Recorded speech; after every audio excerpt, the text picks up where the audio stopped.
Group, with a location in West Bay and professional pharmacy at CTMH Doctors Hospital. The Cayman Pharmacy Group has a location for you just around the corner. Seaboard Marine, with over 35 shipping ports, find your shipping solution by calling 949-4977 or visit seaboardmarine.com for competitive rates. And Rotary Central. For more than 110 years, Rotary members have used their passion, energy, and intelligence to take action on sustainable projects. This is For the Record with Orrett Connor. Coming to you live from Radio Cayman Studio. For the record. For the record. For the record. Hear from your government officials, independents, and the opposition on issues that matter to you. For the record. Engage in an open dialogue between residents and lawmakers. For the record. For the record. For the record. Informative, impartial, insightful. This is your talk show. 1-800-534-8255. Your calls, your input. This is For the Record. And now, your host, Orrett Connor.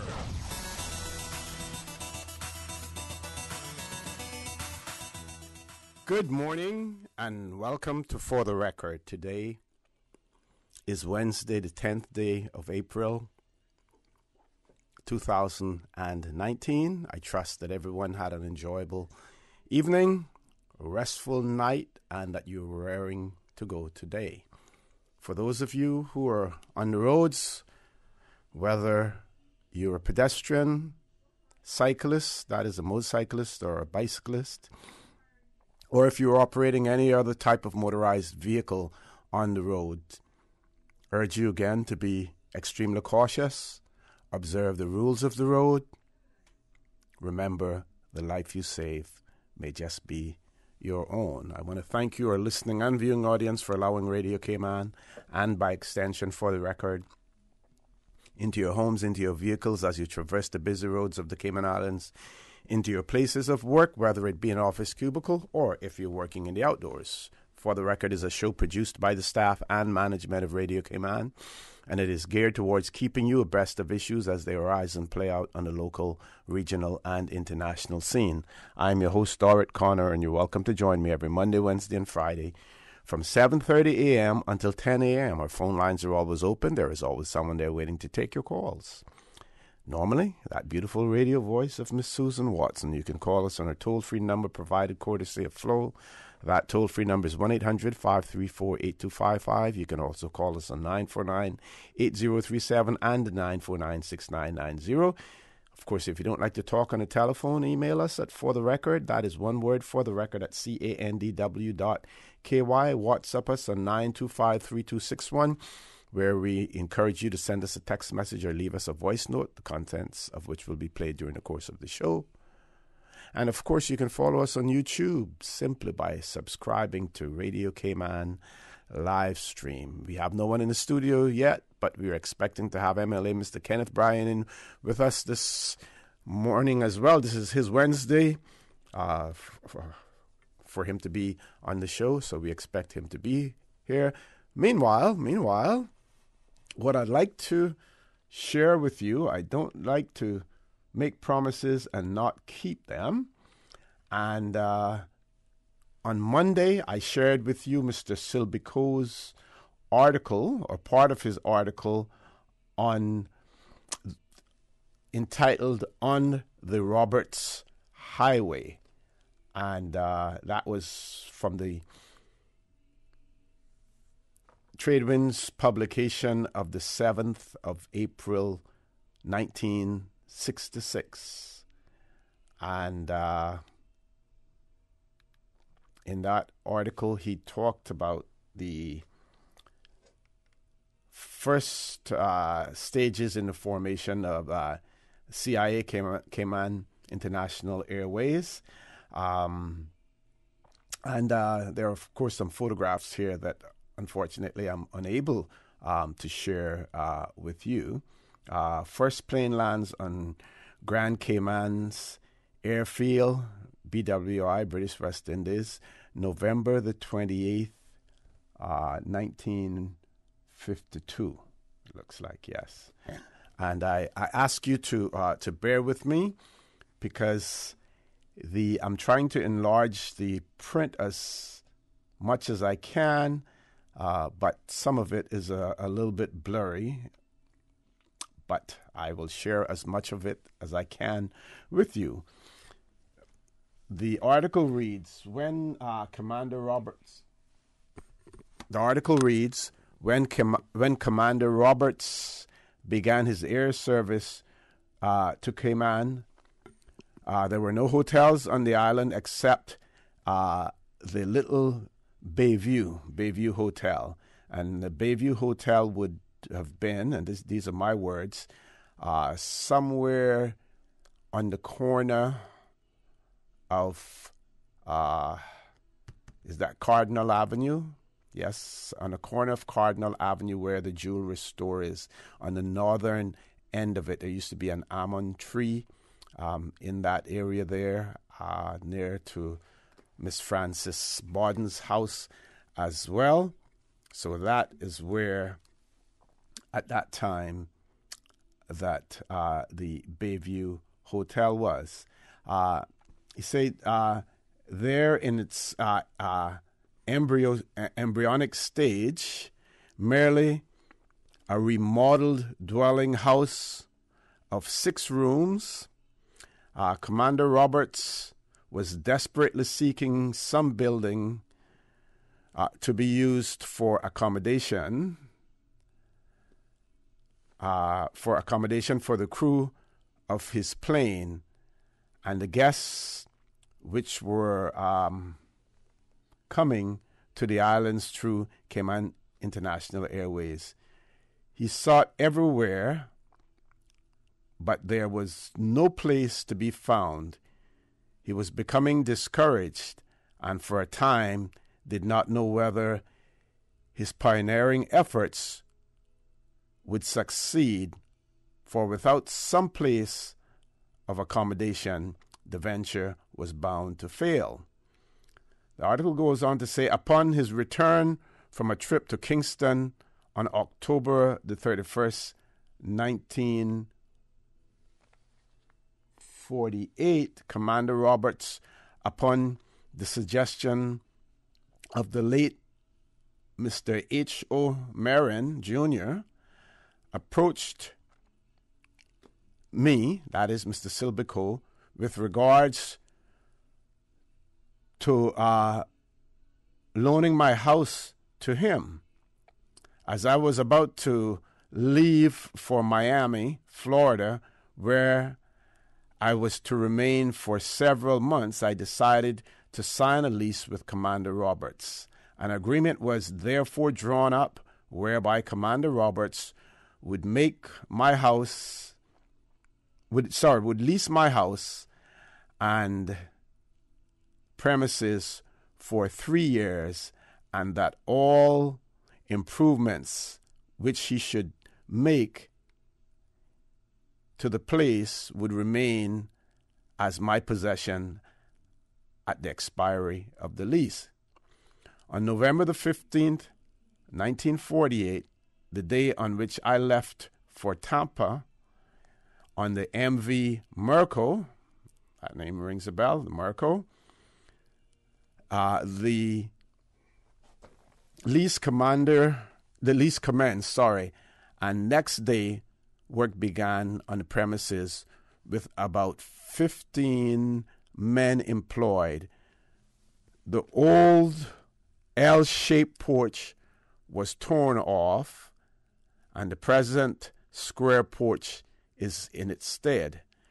A new top was put on the house, and a lot of renovations was done inside it. It was converted into a furnished 6-bedroom guest home with 2 bathrooms and 2 separate toilet rooms. The house accommodated as many as 15 people at one time. So a 6-bedroom house, and it accommodated at least up to 15 people at that point in time. We hear some stories in Cayman these days about a 1-bedroom or a 2-bedroom house accommodating 15 people, as well. That's a result of reliance on work permit holders, and some of them being paid wages that really they can't even afford to live in decent places, something that we need to look about as well and continue to monitor those accommodation sheets and those places that people put that they're living at. We should not allow anyone, not our own Caymanians or even those who come to visit and work here, to live in substandard conditions. Remember now, Mr. Silberco didn't write that. Those are just my comments. He goes on to say that a Bacadere was cut in the bordering shoreline. The tall pines now at the back of the house were brought from spots by Commander Roberts himself and remain as a memorial to him. So, and I remember, those of you may remember those tall pines, what they call casuarina trees now, that were located in the back of Mr. Silby's house. So they were brought from spots by Commander Roberts. Very good information that we have here from Mr. Silbico. Goes on to say Mr. Roberts named the place Turtle Inn and had a preserved turtle hanging on the porch. The first manager of Turtle Inn was Bobby Charlton, an Englishman. Sounds like a football player. Other managers were Mrs. Helen Brooks and Mrs. Rose, also from England. Here in this humble, old-fashioned house, Cayman International Airways had its beginning. The beginning of air service, which ushered in the BWIA and the LAXA Airlines. Here was another important pillar to the Roberts Highway. Here were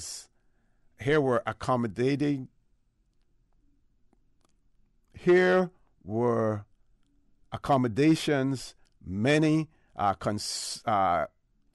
outstanding accommodated. Here were accommodated, sorry, I'm getting confused. Here were accommodated many outstanding visitors, including lords from Britain, the Little Turtle Run and the Little Bayview were the only places of accommodation for tourists in those days. Mr. Roberts realized that if the tourist trade was to grow, hotels must be built quickly. Therefore, his next move was to influence and persuade Mr. Benson Greenall. Those of you who may know him, Mr. Benson Greenall, and that the Galleon Beach Hotel there's a strong connection there. Mr. Benson Greenall, a millionaire from England, to come to Grand Cayman to build a hotel. Mr. Greenall was to provide accommodations, and CIA, that is Cayman International Airways, was to ferry in the guests. Time for us to take a commercial break. When we return from that commercial break, I will continue reading this article by Mr. Silbico. So please stay tuned. The Cayman Islands boasts of a long, colorful, and rich history. In tribute to our roots, Radio Cayman, the voice of the Cayman Islands, is pleased to bring you the Historical Vignette Series, sponsored by Cayman National Bank. Visit Cayman National Bank today for all of your financial needs. The Cayman Islands, he hath founded it upon the seas. The early charts of Grand Cayman notes the small village of Hogstyes and is known today as the busy hub of Georgetown, the capital city of the Cayman Islands. Although relatively insignificant in the past, the area's development was fostered due to the suitability of its location. Similar to Watering Place in Cayman Brac, Hogstyes offered potable water from an inland source, leeward shelter from the prevailing winds, and a good holding bottom. the small gun battery named Fort George equally offered peace of mind and security to the harbor town community of swineherds and fishermen. Thanks to its geographical benefits, the offshore anchorage would later grow into the primary maritime conduit. And during the winter months and the onset of nor'westers, ship would also seek shelter by anchoring along the southern coast. Information from this historical vignette was sourced from The Maritime Heritage of the Cayman Islands by Roger C. Smith. Radio Cayman's historical facts vignettes are proudly brought to you by Cayman National, with branches on all 3 Cayman Islands. Visit Cayman National Bank today for all of your financial needs. Circle of Love Women's Ministry and DCFS would like to thank our gold sponsors for their support of the annual Child Month Breakfast on May 11, 2019. Smoothie King, Wallscape, Burger King, Rotary Sunrise, The Medical Specialists, Koshules, Crichton Properties, Bodden & Bodden Attorneys at Law, and R.C. Bodden. Thank you, gold sponsors, for empowering, impacting, and encouraging the future of the Cayman Islands. For more information on the Child Month Breakfast or to be a sponsor, contact Shanda Hunter at 922-3229. I remember playing at 7 Mile Beach as a boy, eating mango by the sea, learning how to snorkel. My mother, she worked so hard to provide for our family so that we could have those moments. Seeing her age has been tough. That strong, capable woman, now in need of daily support, it's my time to be strong for her. CTMH Doctors Hospital Pharmacy understands the importance of the careful decisions you make every day for your family. Our staff work towards healthcare excellence and providing the most current and up-to-date training with pharmaceutical care, so you can feel confident in knowing that your family is safe with the right medication. At CTMH Doctors Hospital Pharmacy, we take care of your health. Why my wife always asking if I'm in a rush when she's the one always making us late? Might as well say, yeah, I'm in a rush and go buy the new Toyota Rush you've been talking about, because they on sale this month. Dull, teacher. The super special spring SUV sale at Vant Motors. Save up to $4,400 with SUVs starting at only $23,500, like the 7-seater Toyota Rush. Save money, get cash back, or use the discount to upgrade features on the SUV of your choice, including the Toyota RAV4, the Fortuner, the Rush, or the Ford EcoSport. It's our super special spring SUV sale. Only at Vant Motors, Walkers Road. Get you ready. Set your date. Saturday, April 27th, the annual Rotary Central Bill Rudy Science Fair at the Camana Bay Arts and Recreation Center, 9 a.m. through noon. Witness over 130 next-generation scientists representing over 12 primary schools, including Cayman Brac, deliver fresh ideas, solutions, and innovation covering life sciences, earth science, physics, chemistry, food and health, and more than meets the eye. 3 hours of science-spiration by the next generation. Major sponsors, Dart Minds Inspired and Green Turtle Express. Rotary Central Bill Rudy Science Fair 2019. Ideas, innovation, inspiration.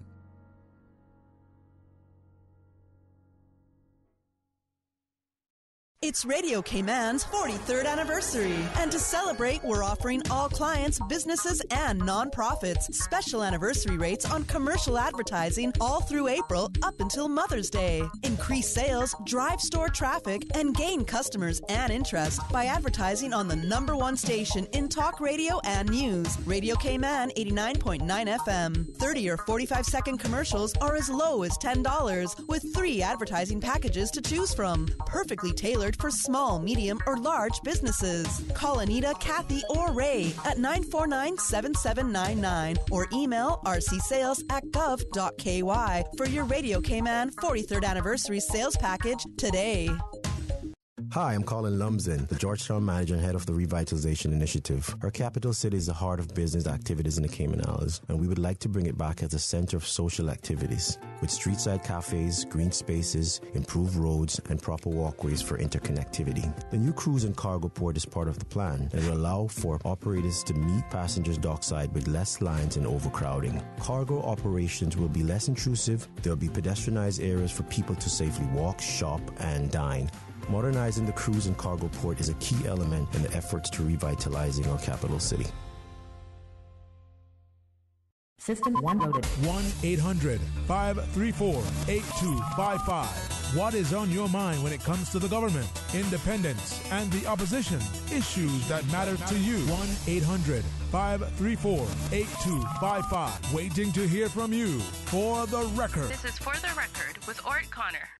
Good morning and welcome back to For the Record. MLA Mr. Kenneth Bryan will be with us after the 8 o'clock news.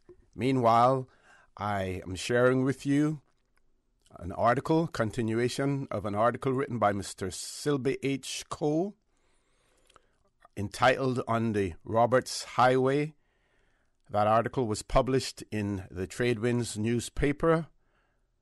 First article was published on the 7th of April, 1966.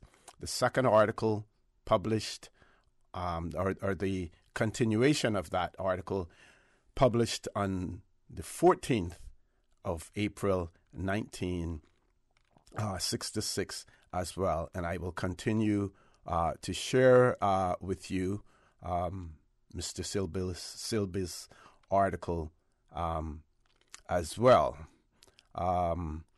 The last part before we went to the commercial break talked about him contacting a millionaire in the UK, Mr. Benson Greenall, and encouraging him to invest in accommodations in hotels, building a hotel in the Cayman Islands.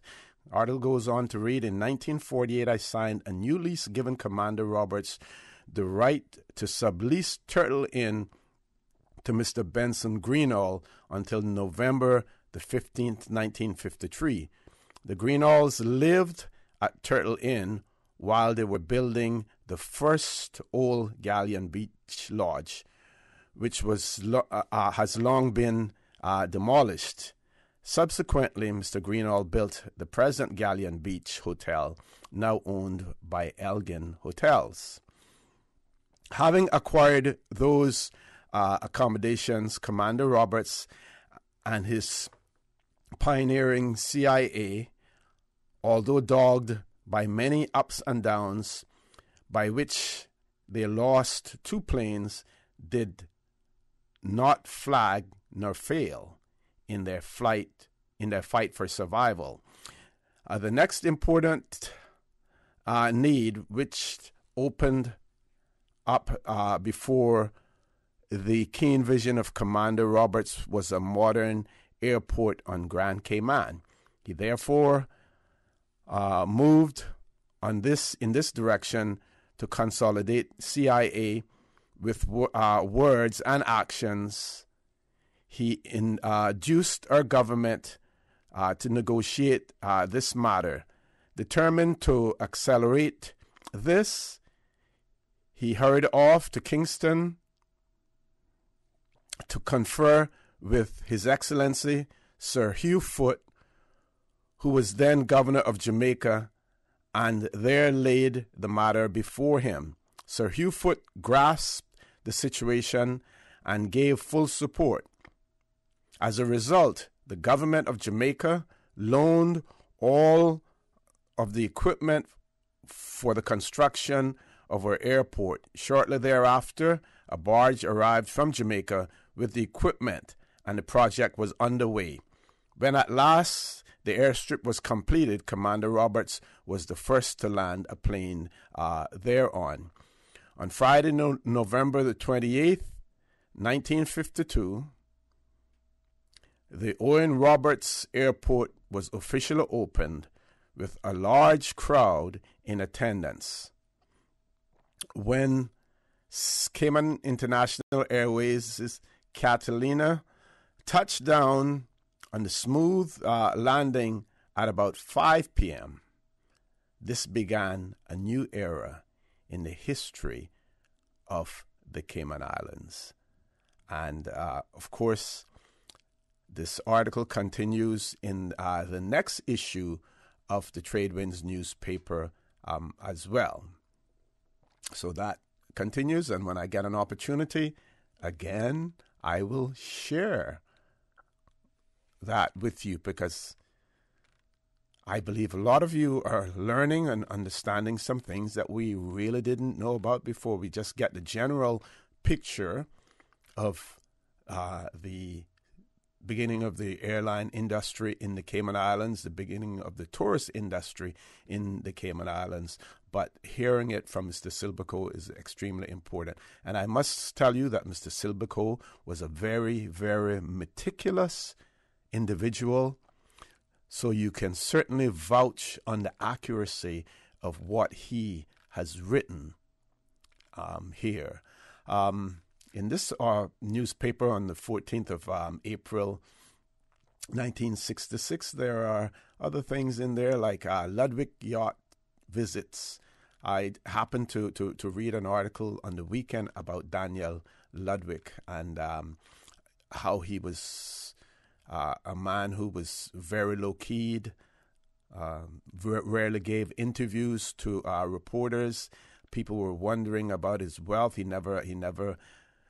People didn't know how wealthy he was because you couldn't tell it by the way that he carried himself, the way that he appeared when he's walking from his apartment in Manhattan going to the offices of national bulk carriers. No one knew who he was in the office. He was a low-keyed person as well. Maybe one of these days I can share that information with you as well.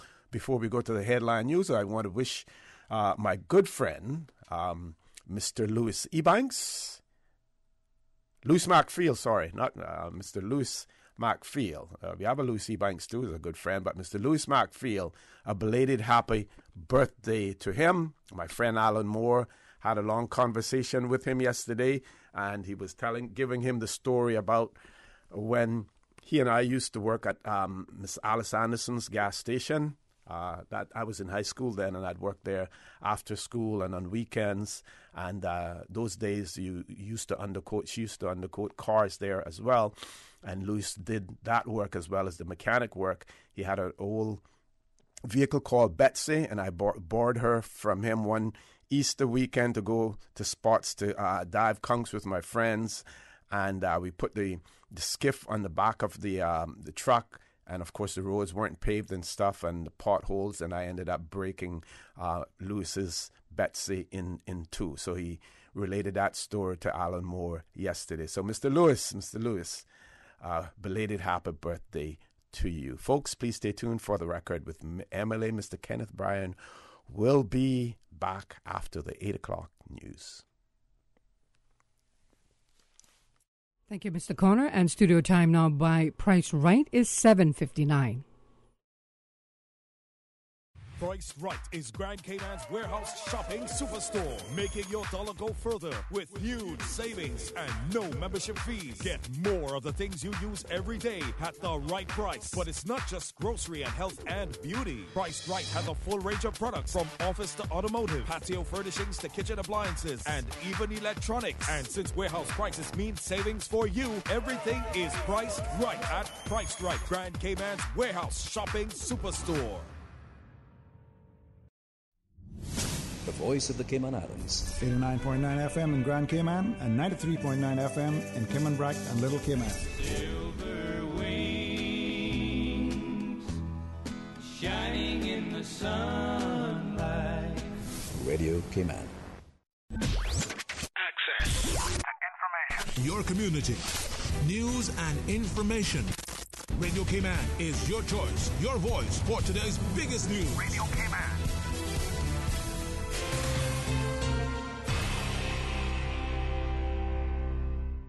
With your latest news, I'm Carsley Fuller.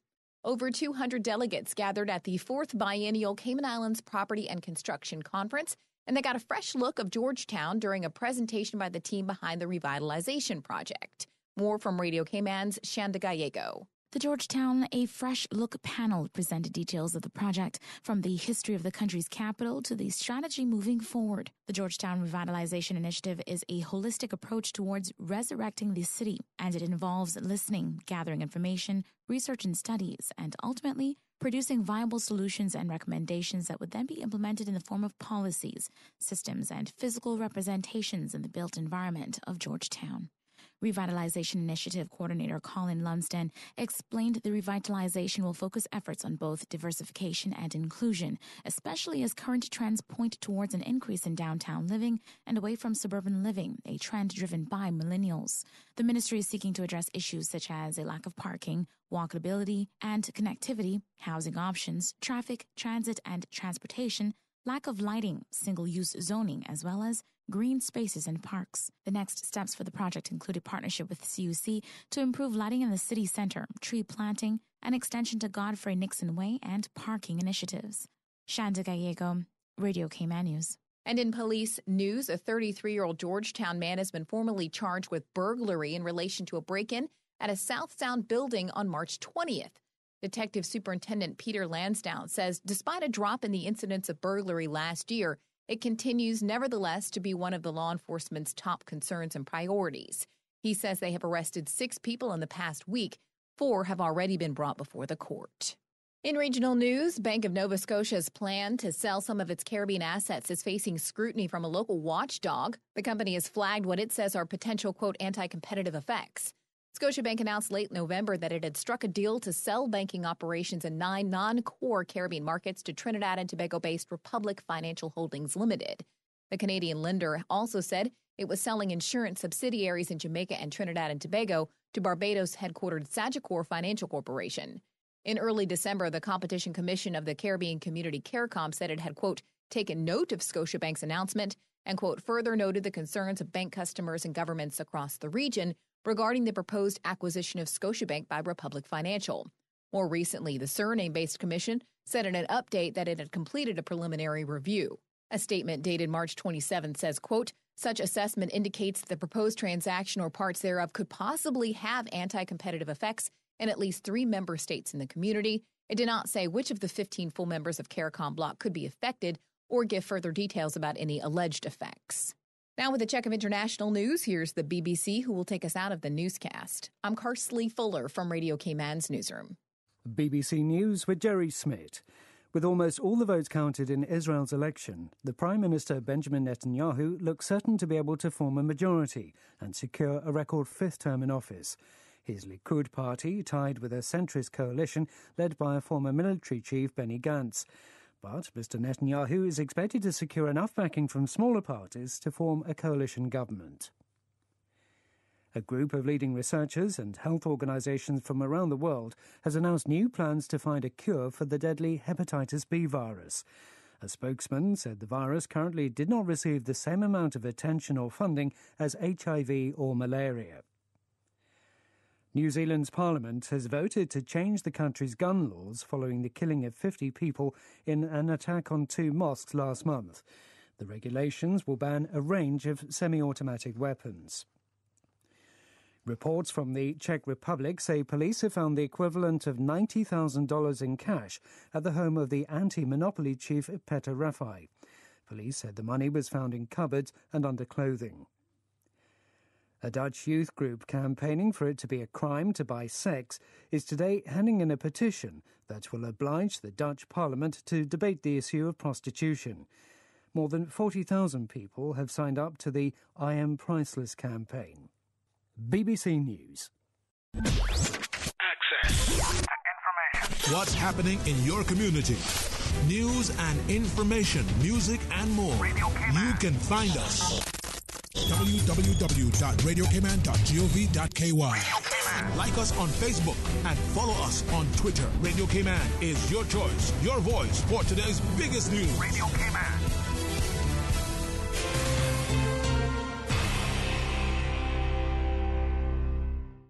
I grew up with diabetes. The easy part is controlling it with insulin. The hard part is living with diabetes. But there's hope. Sol Cayman and Asso Station dealers are teaming up with the Cayman Islands Diabetes Association in their goal to create awareness and provide education to their community. Until April 12th, 5 cents from every gallon of fuel sold will be donated to the Cayman Islands Diabetes Association on your behalf. Fill up at any Asso station today and fight diabetes together. The Esso brand is a trademark of ExxonMobil Corporation and is used under license.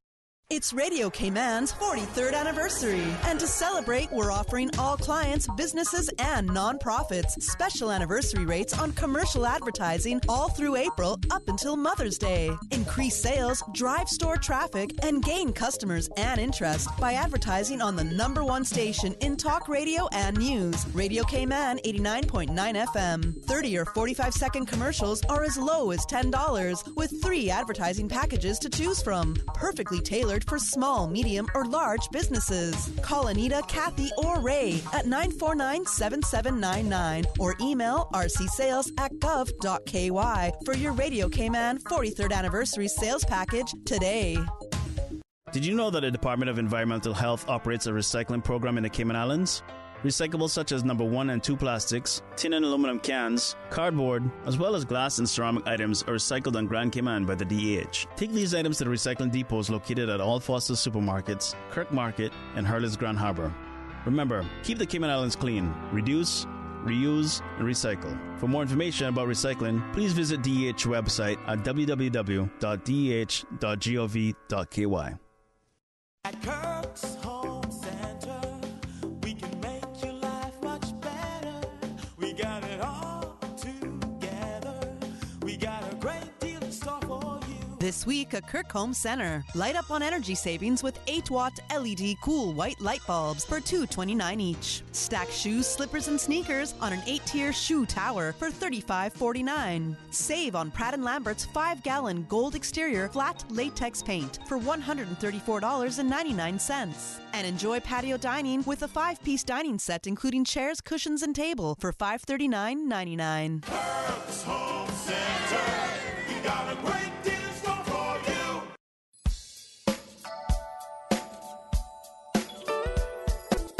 A pleasant good morning. Time now for the latest weather report. Current temperature is 82 degrees. Relative humidity is 76%. Barometric pressure 29.86 inches and rising. The wind is south at 8 knots. Overnight low temperature was 78. Synopsis indicate cloudiness and showers over the northwest Caribbean associated with a prefrontal trough being enhanced by an upper-level trough may spread across the Cayman area today. Further north, a cold front over the Yucatan Channel will move over the extreme northwest Caribbean this evening and weekend. Radar images show scattered showers west of Grand Cayman and isolated showers elsewhere, moving towards the northeast. Now the forecast for today calling for partly cloudy to cloudy skies with a 60% chance of showers and possible thunder. Temperatures will be in the mid-80s. Your winds will be south to southwest, 10 to 15 knots, and seas will be slight with wave heights of 1 to 3 feet. Forecast for tonight calling for cloudy skies becoming cloudy at times with a 40% chance of showers and temperatures falling to the low 70s. Your winds will be south to southwest at 5 to 10 knots and seas will be slight with wave heights of 1 to 3 feet. We're presently at a low tide and the next high tide will be this afternoon at 12:25. Low tide again tonight at 12 minutes past 7. The sun will set this evening at 6:40 and will rise tomorrow morning at 12 minutes past 6. And the outlook is calling for a decrease in cloudiness from Thursday morning as the upper level trough moves east of the Cayman area and for the prefrontal trough to weaken.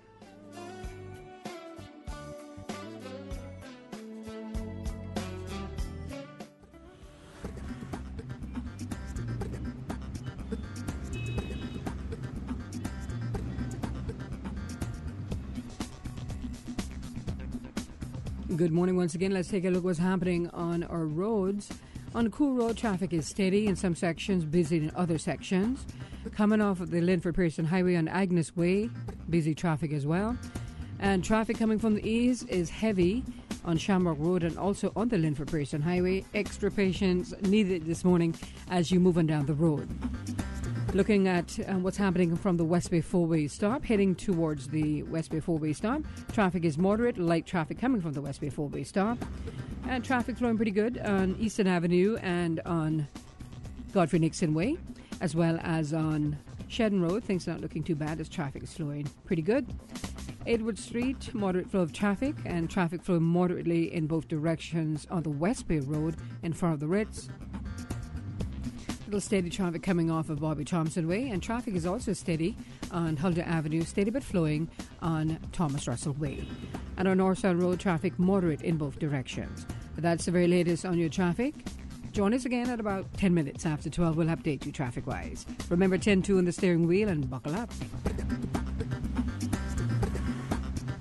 Hello, I'm Joseph Woods, the Acting Port Director. Our port facility is the hub of the Cayman Islands commerce and economic activity, handling $658 million in imported goods annually. From groceries to construction materials, all sectors of our economy depend on the port. But it is now 40 years old. Its infrastructure is degrading, and we feel the strain from insufficient space for both cargo and cruise operations. The time is now. A new expanded port facility is needed to allow both cargo and cruise to operate efficiently and to support our island's continued growth and development. Support the port, support our tourism, support Cayman's continued growth and development.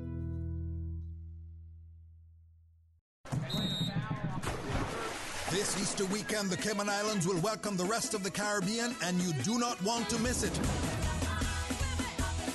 Carifta 2019 takes place at the Truman Bodden Sports Complex from April 20th to 22nd. Watch the region's most talented track and field athletes compete and come cheer on your Cayman athletes. Get ready to raise your flags at the Caribbean's biggest athletic event this Easter weekend. It's Carifta 2019. Tickets start as low as $10. Get your tickets now at CaymanCarifta2019.ky or Funky Tanks and Reflections. Brought to you by the Cayman Islands Government, CUC, Salt Technology Group, the Cayman Islands Athletic Association, Cayman Islands Olympic Committee, Darts, Miracle Brokers, Maples Group, Pinnacle Media, World Gym, and Radio Cayman. For the record, with Orrett Connor. Initiating system. For information that matters. For the record, with Orrett Connor. Continues right now on Radio Cayman. Good morning and welcome back to For the Record. It is now my pleasure to have in the studio with me, MLA, Mr. Kenneth Bryan. Mr. Bryan, good morning. Welcome back to For the Record. Good morning, OC, and good morning to your listening audience and viewing audience via YouTube. I hope you all having a pleasant morning this morning, and it's a pleasure to be back. Good morning, Miss Susan. I'm glad to be here. As you know, we're in Parliament right now. Right, so that's correct. Super busy with a lot of things that are very important to the country that we're dealing with. I just want to say on behalf of all the other members of the House, if you've been trying to get hold of your politicians over the last couple of days and we haven't gotten back to you right away, trust me, we're all very swamped with a lot of different matters all at once. So bear with us in that respect. But good morning to everybody, and it's a pleasure to be here. Okay, so tell us what's been going on in the LA. You must be the only one on the planet that doesn't know what's happening in the LA. Follow it every day. There's a number of things at hand. There's a number of bills that we're trying to deal with, and that's where we're at right now in respect to some changes. Last night we dealt with the Builders Bill, which ultimately restructures the classifications of different types of contractors. We had another bill in respect to the exchange bill, which had to do with how checks are cleared in the country. We got some other bills today coming up. I think there's 3 others. I don't have them with me because I suspect that the biggest topic of the day is not particularly those bills, even though that's what it's hand. On Thursday, we expect to have a number of motions coming in by myself and some other members of the opposition, and even a private member's motion from a member of government, particularly that being Mr. Austin Harris, or Councillor Austin Harris. Some of those bills have to do with the bail law. Some of those motions, have to do with the bail law, cars. Myself, I think many people know that I have a motion coming forward that to mandate Caymanians to take key positions in the country, particularly in civil service, public authorities and government-owned companies.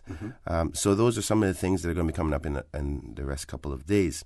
But I think the topic that is prominent now in everybody's minds is the Chief Justice's ruling on the same-sex marriage definition with our laws and the authority upon which he used to change that from between a man and a woman to that of 2 persons and to call each other spouses. It's a topic that obviously have created a lot of reaction and thoughts and feelings amongst our society, and it's something that all us as a country I don't think that we're all understanding where we're going now. What's the next steps, and what does this mean for the future? There is discussions about what does it mean constitutionally for our legislature. There's questions that come up as to what the power of the CG has over creating legislation for the country. Can this happen again on another topic? So even though the topic at hand is rather sensitive from our foundation of our Christian beliefs by the majority, it's gone further than that now. And that's what the major issue that we were discussing in Parliament is, could this happen with something even more severe for the people of the country? Particularly that would be with the running of the country through our legislature. People are worried that, and I agree with the rest of the legislators that can this be something that we're worried about in respect to what if he does this again with something more severe like our Parliament, and who can run for it. So there's a number of things that has come up as a result of this one ruling, and it's a time in our history that will definitely be remembered by many. I know it's affecting a lot of people, from religious persons to persons who are not religious, persons who are haven't been dealing with their own view of who they are for quite some time without a voice for it.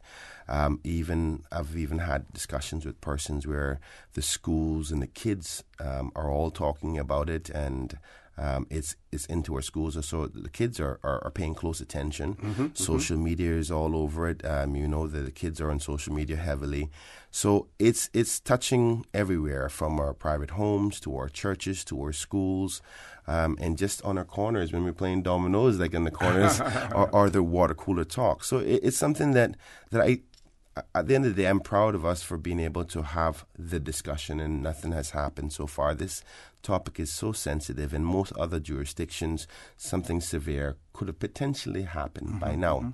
And I guess I should take this opportunity to remind the listening audience that this is something we have to be very, very mature about.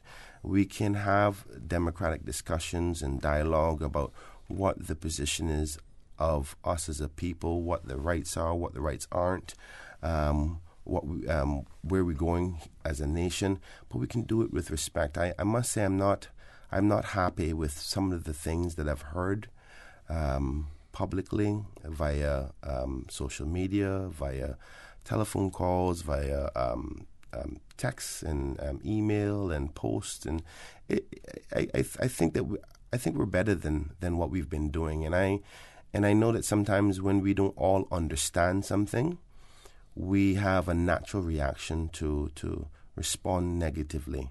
And it's going to take the maturity within us as a people, as Caymanians, to try our best to hold back on those erratic reactions and respond and potentially think about positions from somebody else's view, because it makes you reflect on your own view. And I'm trying to do that myself. As many people know, I am a Christian believer. Therefore, my definition of marriage is between a man and a woman.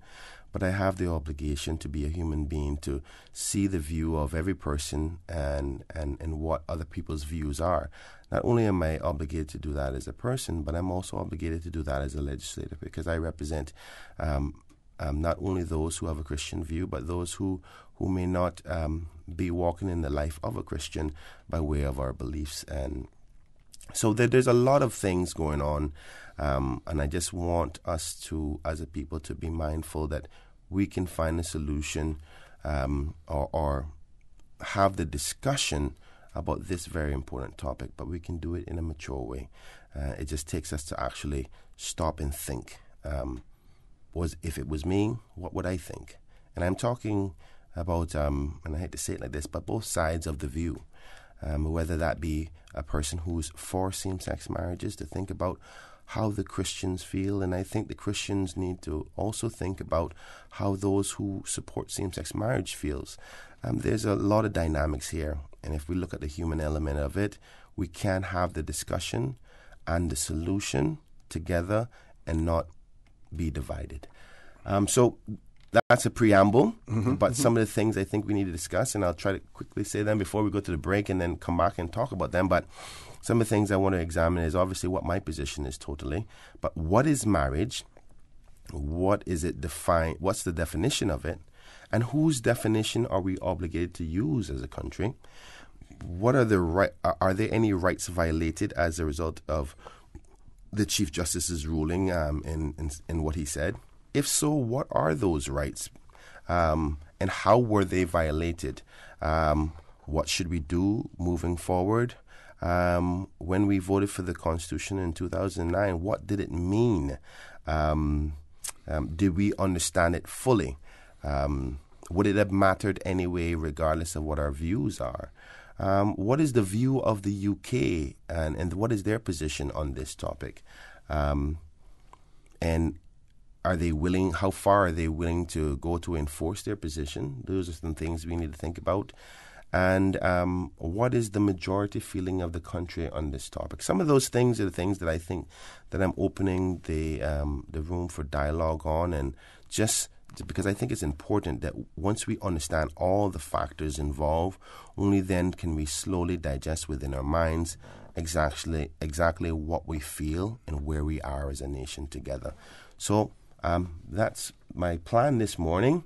And I don't mind phone calls because I think it's important that we allow people to voice their opinions, and only through dialogue together can we hear the other person's view and then counteract it with another view and then go, oh, I didn't understand that, or I didn't think about it that way, that we all can come and like they say, simmer down to that nice, what they call simmer soup, down to that flavored position, which is a solution that we can all live together.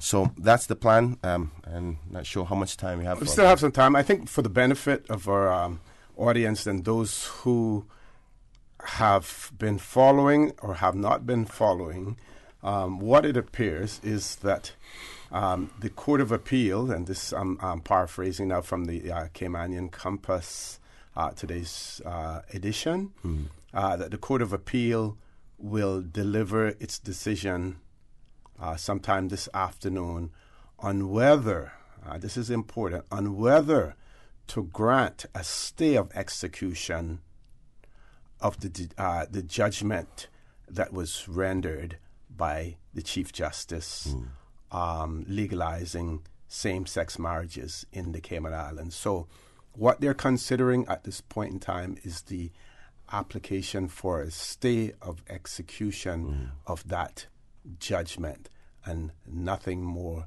than that. The substantive appeal is not being heard. There's no way that a substantive appeal could be heard in 2 days with all of the submissions and everything that's going to take place.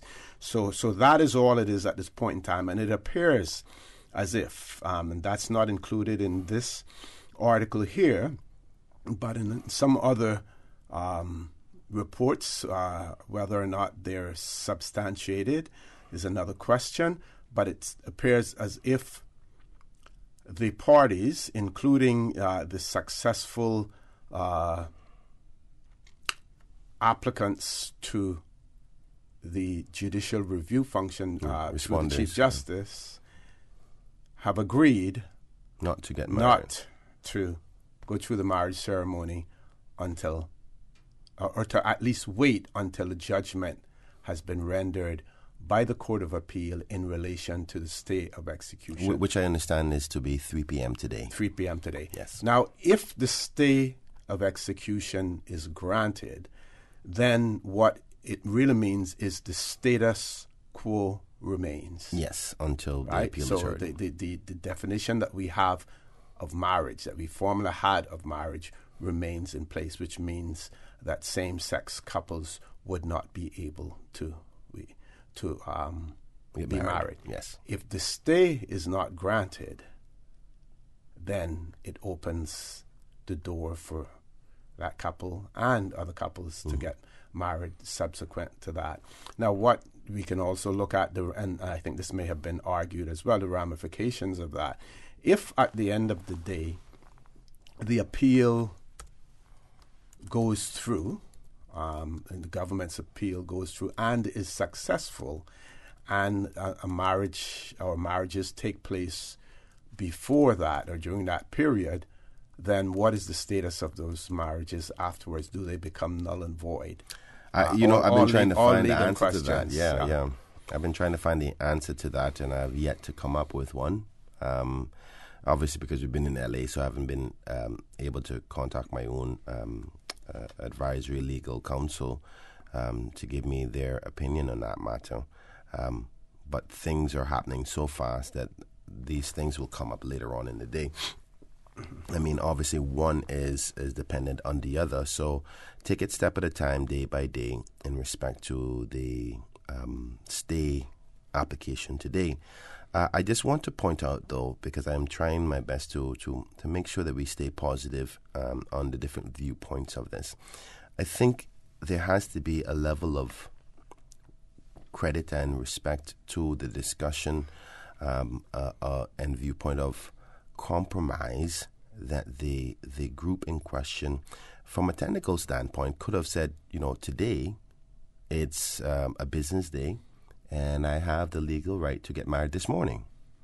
The fact that they have agreed to say, okay, I'm not going to try to upset the apple cart and undermine the system and create a technical problem if the stay was then granted at 3 p.m.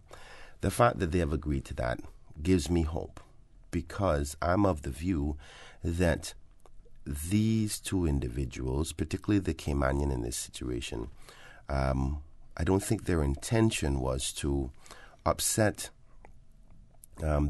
those who are of the view that marriage comes from a religious origin. I don't think that their intention is to force the church to accept something that they don't believe. To the contrary, they tried, and it's brought out in the court, that they tried through other means to talk with the governor, with the government, to see what could be extended to them for them to be able to enjoy same rights as a person who's married. You're right, as other married couples, and that was not afforded to them. I believe that had a bearing, in addition to what the Chief Justice has said in terms of his decision being supported in law, was that they were able to demonstrate that they tried every which way and were rebuffed, were unsuccessful, wasn't given any consideration.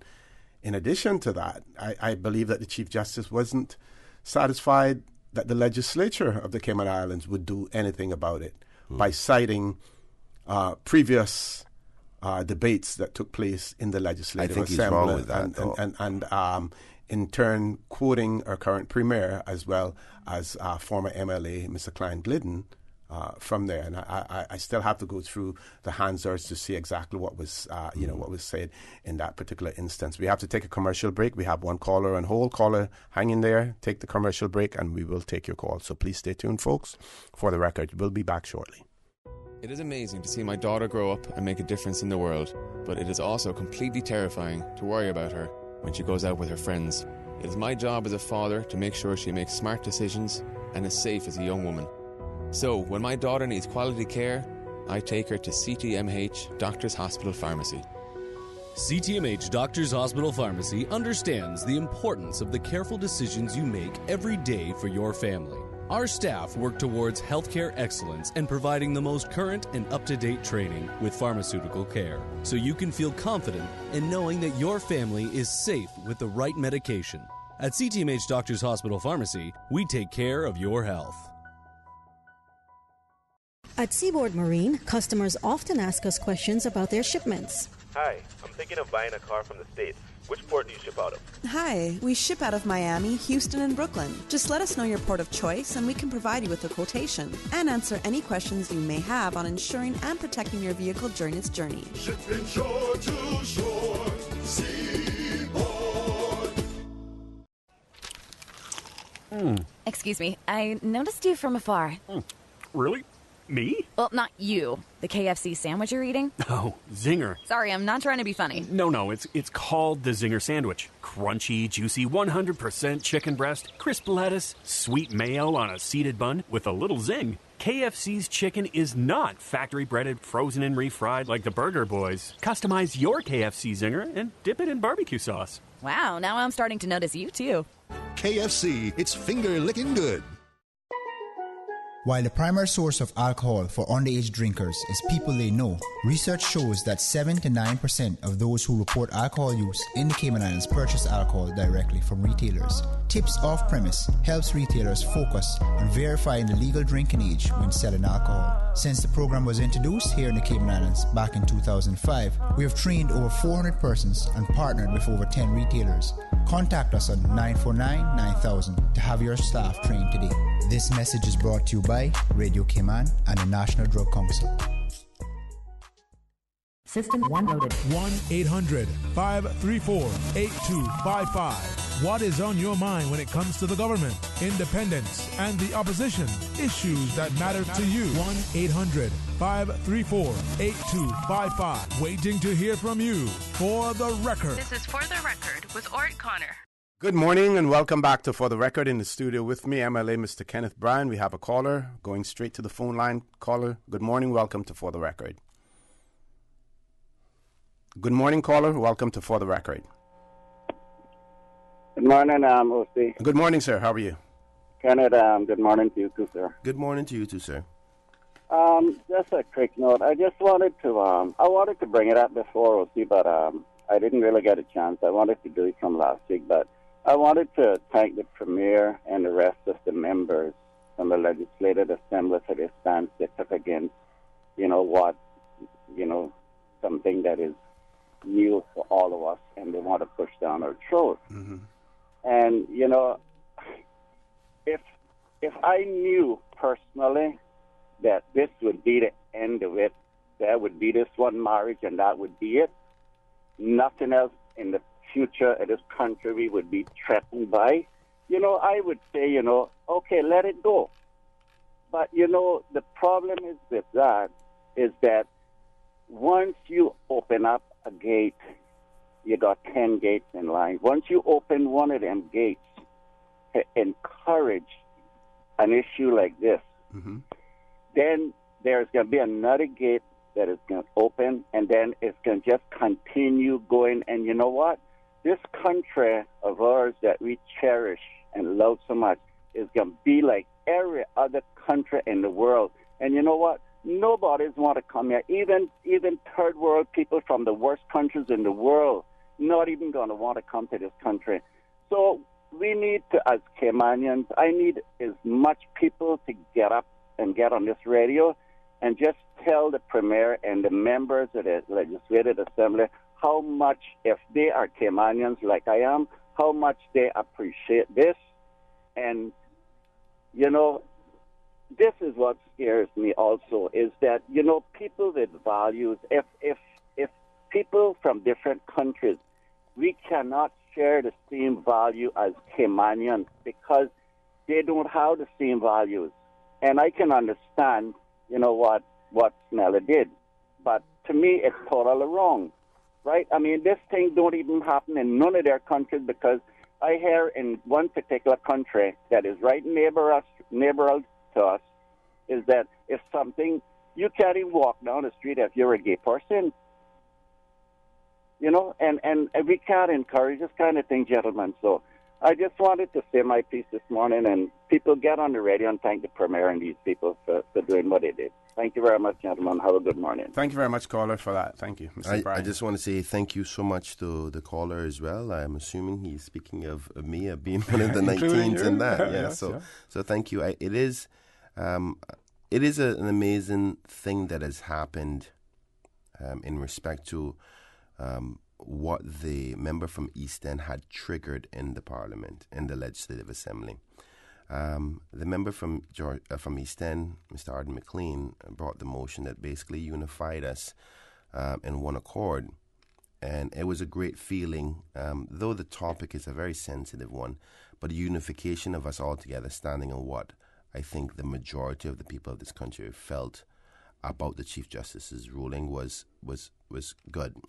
Sadly, it took something like this to bring us all together, seeing eye to eye.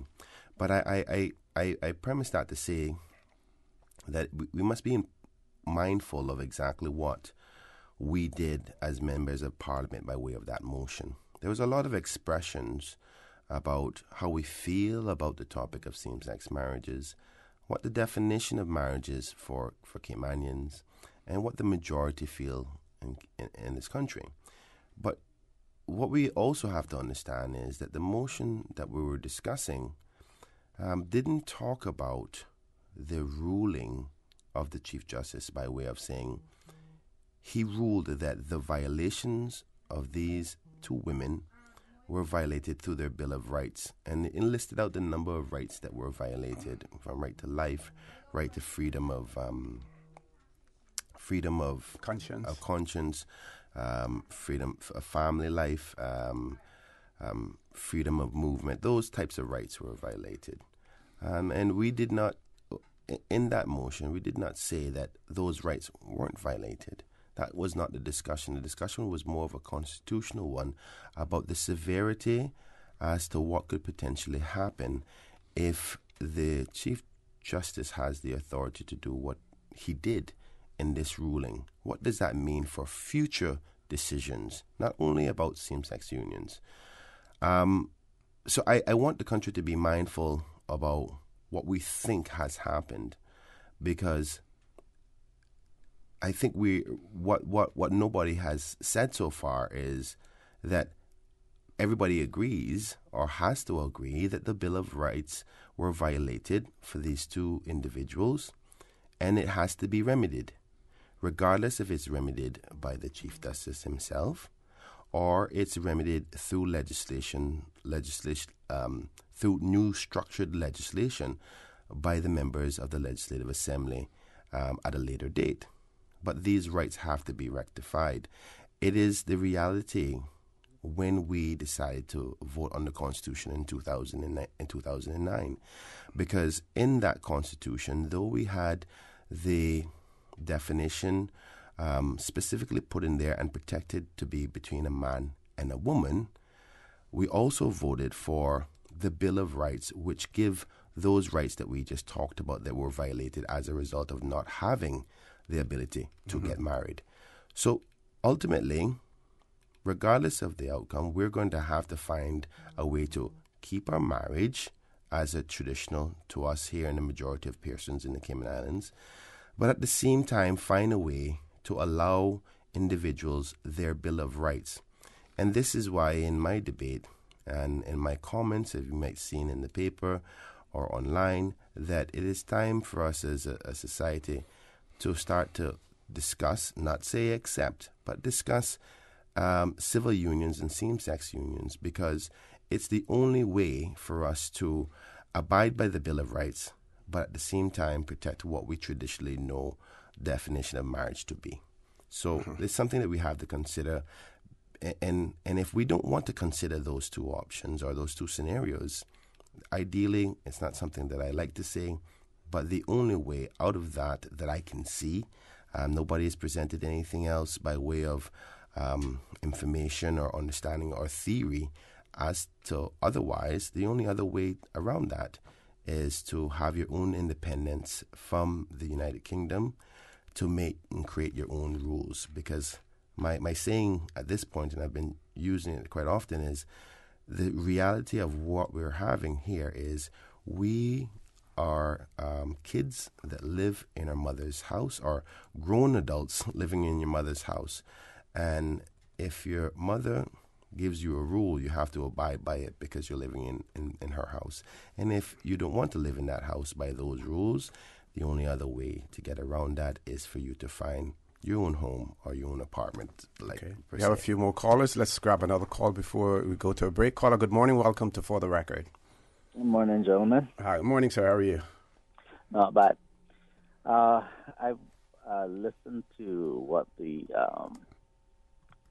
said in the court yesterday about the different sides, and I was a little disappointed in some of the arguments that were being made by the government. I think they didn't expound on that Section 5 as properly as they should have. And that is the section that the Chief Justice is relying on for the authority to make what he considers to be the power to make an amendment. But should they have been arguing that there? They were only seeking a stay of execution of the order at this point in time. I don't think that it was necessary, caller, for them to get into the meat of the argument.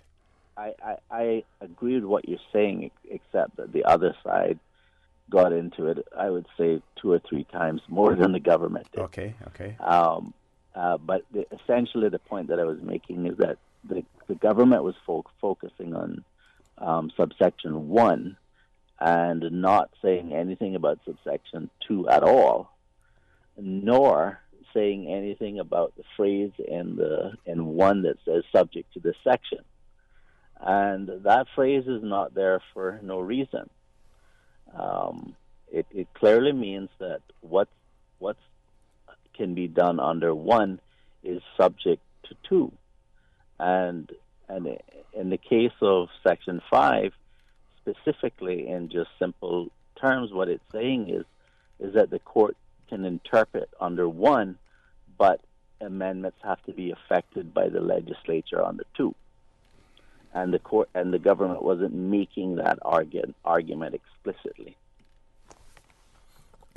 Caller, I want to thank you, but I'm going to ask you to change subject, because I've been communicated to via my phone, and there's a concern that have now arisen as to whether or not, as a legislator, as now that the stay application is in, whether I should be discussing this.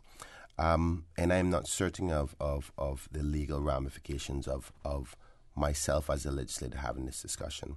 And I ask for apologies to the listening audience at this moment, but I want to cease my comments on the topic until I have legal guidance as to whether or not I should be commenting anymore. I think it's a very important topic, as you know, Mr. Connor. I believe. But did the person indicate why as a legislator you cannot discuss it now? You discussed it in the Legislative Assembly. Yeah. The legislature has no sway whatsoever when it comes to the courts and the courts' decisions. Very true, but like we discussed in the Parliament, it's probably not appropriate for comments on other judges' decisions, because just like we've said in the House, we didn't appreciate the judge having an interpretation of what we do. So I just want to be cautious. I think it's important that I be cautious. I don't see where there's anything wrong with analyzing. There's a difference between analyzing and criticizing. True, very true, very true. And OC, I want you to know, and the listening audience to know, this is something I want to do. I want to have the dialogue with the community, because I think it's important and healthy for us, for our understanding. Okay. But I would hate to hinder the process in any negative way, to put any hurdles in the way. Sure, so sure. I'm just, you may have to just listen then and not comment. I don't mind that. But I think until I have better advice, and I'm going to do that as soon as I leave the show, because I think communication with the public is something that I really want, because I think it's important. So until I am clear on that, I think it's probably best. And if there's generality, and before I close this topic of discussion, I just want to say this for the listening audience. Please, let's be mature about how we handle this topic. There's kids watching. There's international people watching. And we're human beings. let's be kind to each other, regardless. I am a Christian, and I believe in my belief, but I'm going to respect somebody else's position. And I think those who are not religious, please understand and respect our position. Let's be mature about it, and that's the ultimate thing I think we should all do, because we can discuss things we don't agree on, but still live together. Caller, you still there? Very quickly before we go to our break, let me give you an opportunity to wrap up. Yes. Yeah, I'd just like to say that the arguments wrapped up yesterday, so it's a little too late for right. For that. That's true too. Discussion. Yeah, very good point. But you were talking, Kenneth, about the way forward, and essentially the way forward in order to limit friction would probably the EU Court of Human Rights would probably rule that you would have to allow civil partnerships. And I think what you're going to need to do in that case is to have separate but equal rights. Because if you try to blend the two to say that you wrap it all up in marriage, you're going to have a constant conflict whenever same-sex go to a pastor and say, will you marry me? They're going to say, well, I have a problem with that. And so you would only be building in a friction that's impossible to solve. Okay. So I'll leave it there for today. Thank you very much, caller. Folks, please stay tuned for the record. We'll be back after this short commercial break. At Seaboard Marine, customers often ask us questions about their shipments. I have various items coming from different suppliers that I need to ship to Cayman. Do you offer consolidation? Yes. Seaboard Marine offers consolidation for full and less than container loads. We can hold your packages at our Miami warehouse until everything arrives and ship it all in one go. And we have the best rates to Grand Cayman. Visit seaboardmarine.com for more information. Shipping shore to shore. Why my wife always asking if I'm in a rush when she's the one always making us late? Might as well say, yeah, I'm in a rush and go buy the new Toyota Rush you've been talking about, because they on sale this month. Doll teacher. The super special spring SUV sale at Vant Motors. Save up to $4,400 with SUVs starting at only $23,500, like the 7-seater Toyota Rush. Save money, get cash back, or use the discount to upgrade features on the SUV of your choice, including the Toyota RAV4, the Fortuner, the Rush, or the Ford EcoSport. It's our super special spring SUV sale. Only at Vant Motors, Walkers Road. Get you ready. Set your date. Saturday, April 27th, the annual Rotary Central Bill Rudy Science Fair at the Camana Bay Arts and Recreation Center, 9 a.m. through noon. Witness over 130 next-generation scientists representing over 12 primary schools, including Cayman Brac, deliver fresh ideas, solutions, and innovation covering life sciences, earth science, physics, chemistry, food and health, and more than meets the eye. 3 hours of science-spiration by the next generation. Major sponsors, Dart Minds Inspired and Green Turtle Express. Rotary Central Bill Rudy Science Fair 2019. Ideas, innovation, inspiration.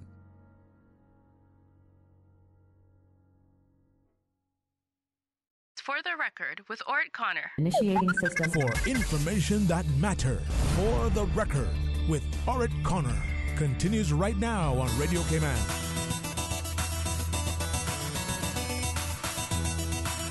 Good morning and welcome back to For the Record. We have no calls at this point in time. I think we lost one caller.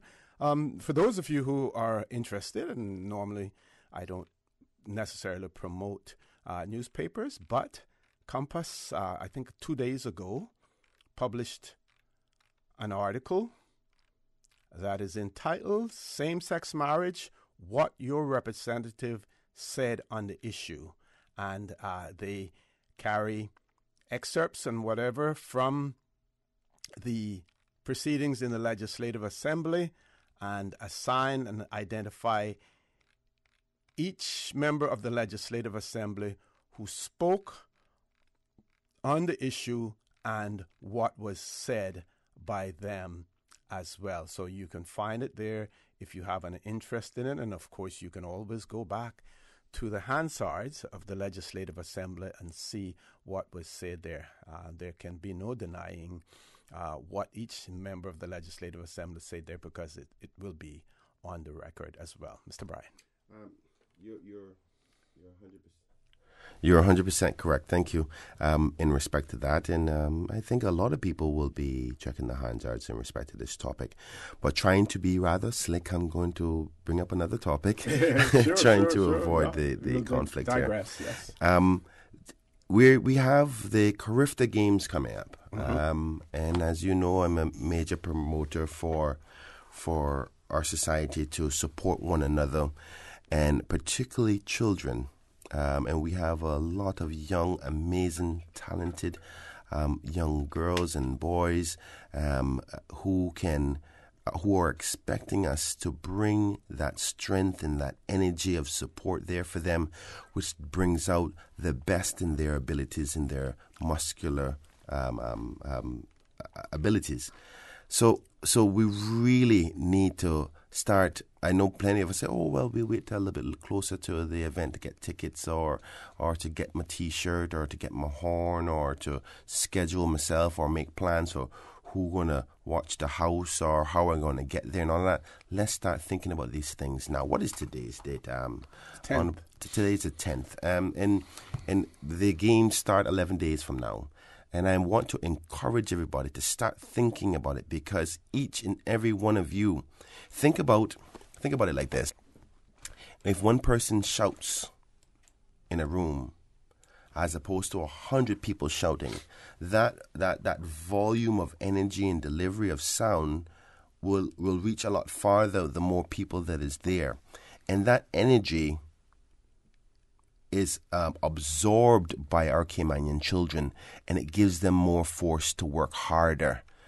So it's important. They depend on us to be there to bring that energy, to bring that love, to bring that support. It's a great opportunity to perform well in front of your own homeland. And we have to do our part to make sure that they know that support is going to be there. And so I want to encourage everybody.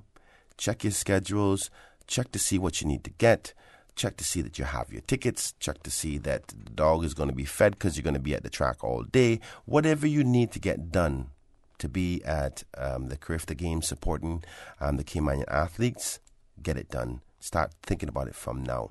For any of those athletes or their parents who's listening, please send my love to each and every one of them. Let them know the country is behind them, and we are here with love and support for them no matter what the case is. Just give it their best and work hard and be mentally prepared. Make sure you eat your food that day. You know, don't be exhausting yourself the days before. Make sure you train, make sure you're warmed up and all of those things, because we are depending on them to do as the best that they can for Cayman, because they carry a weight of our nation on their shoulders. So tell them that a lot of us depend on them. Tell them that I love them and I wish them well, and we will be there cheering for them. So make sure that everybody's is focusing on that. And this is the second time that the Cayman Islands have been hosting that's correct. Games as well. A lot of people don't know, Mr. Connor, is that I represented the Cayman Islands and Kfc in Jamaica, and I think that was in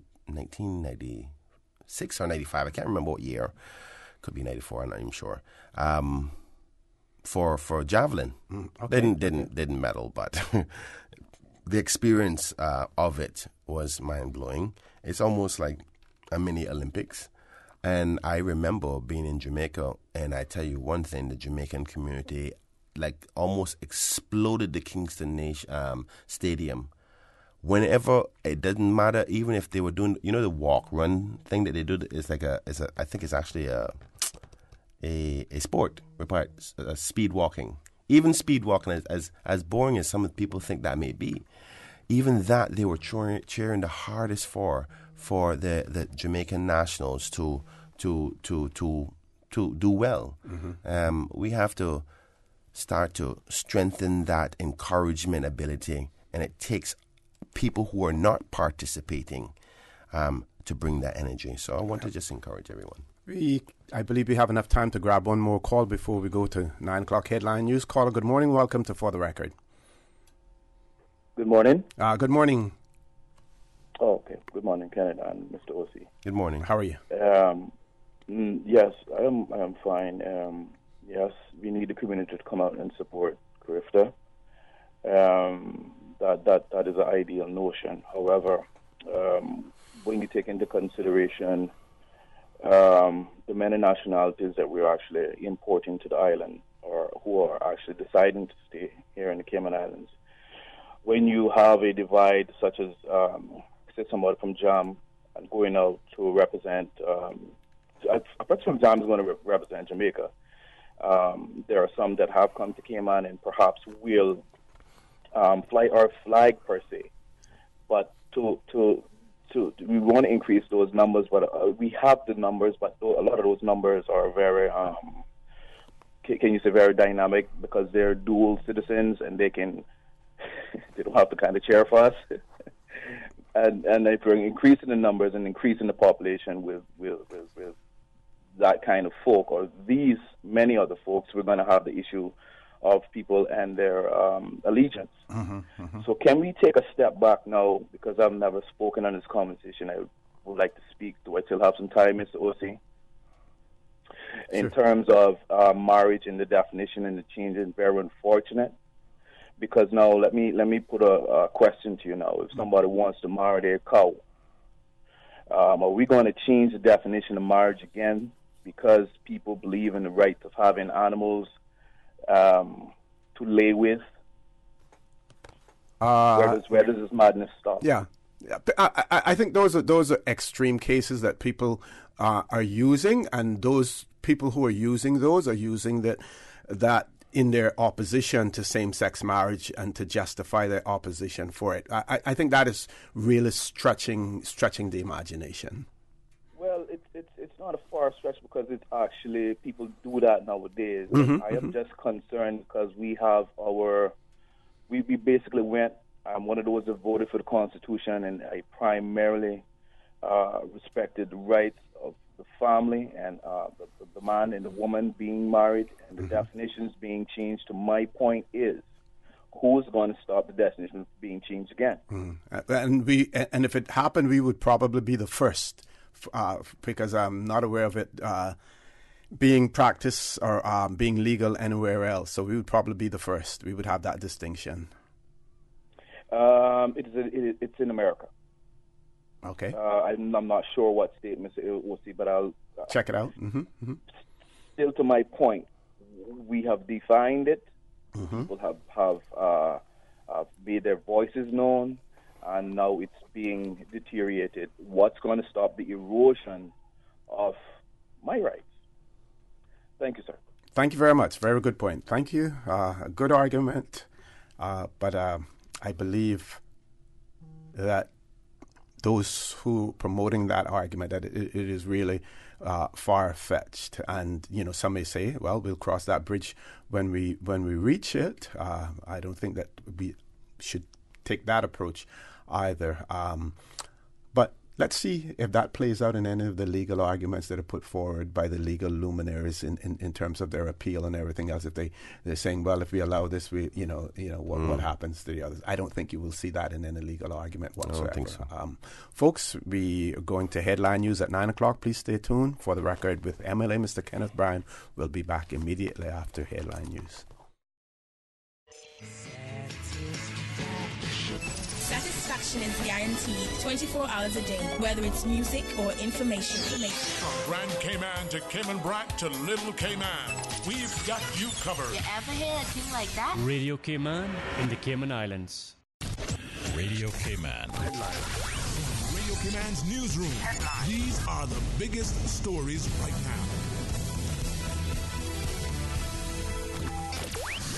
The Cayman Carnival Bada Banoo Committee is pleased to welcome back Bada Banoo's founding organization, the Rotary Club of Grand Cayman, as sponsors for the Carnival's Junior Bada Banoo Street Parade and Family Day, which is taking place on May 11th. Junior Bada Banoo events start with a Pan and Pooches Parade on Friday, May 10th at 5:30. Then on Saturday, the Family Fun Day activities start at 1 p.m. with interactive booths and food vendors on the grounds of the Old Glass House. Prime Minister Benjamin Netanyahu is likely to secure a record fifth term after almost complete results from Israel's election suggest a new right-wing coalition. Likud and right-wing allies are set to be the largest bloc with 65 seats in the 120-seat Knesset. The 69-year-old premier is facing corruption allegations. New Zealand's parliament has voted to ban all types of semi-automatic weapons and assault rifles following the Christchurch attacks. The gun reform bill passed 119-1 after the final reading in parliament. It's expected to become law within the next few days after receiving royal assent from the Governor General. Those are your headlines. I'm Karsley Fuller. Radio Cayman, the voice of the Cayman Islands. What's happening in your community? News and information, music and more. You can find us. www.radiocayman.gov.ky. Like us on Facebook and follow us on Twitter. Radio Cayman is your choice, your voice for today's biggest news. Radio Cayman.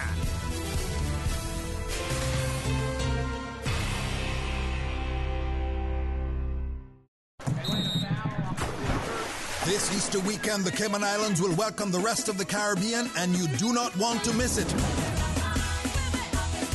Kfc 2019 takes place at the Truman Bodden Sports Complex from April 20th to 22nd. Watch the region's most talented track and field athletes compete and come cheer on your Cayman athletes. Get ready to raise your flags at the Caribbean's biggest athletic event this Easter weekend. It's Kfc 2019. Tickets start as low as $10. Get your tickets now at CaymanKfc2019.ky or Funky Tanks and Reflections. Brought to you by the Cayman Islands Government, CUC, Salt Technology Group, the Cayman Islands Athletic Association, Cayman Islands Olympic Committee, DART, Miracle Brokers, Maples Group, Pinnacle Media, World Gym, and Radio Cayman.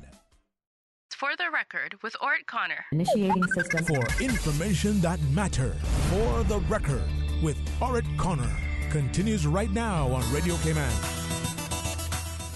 Good morning, and welcome back to For the Record. In this studio with us, we have MLA Mr. Kenneth Bryan, and Mr. Bryan is going to make a clarifying point in relation to the topic that one of the topics that we have been discussing, and he said earlier that he would refrain from any discussions in it, but I'd like him to clarify that again for everyone. Yes, OC, thank you so much.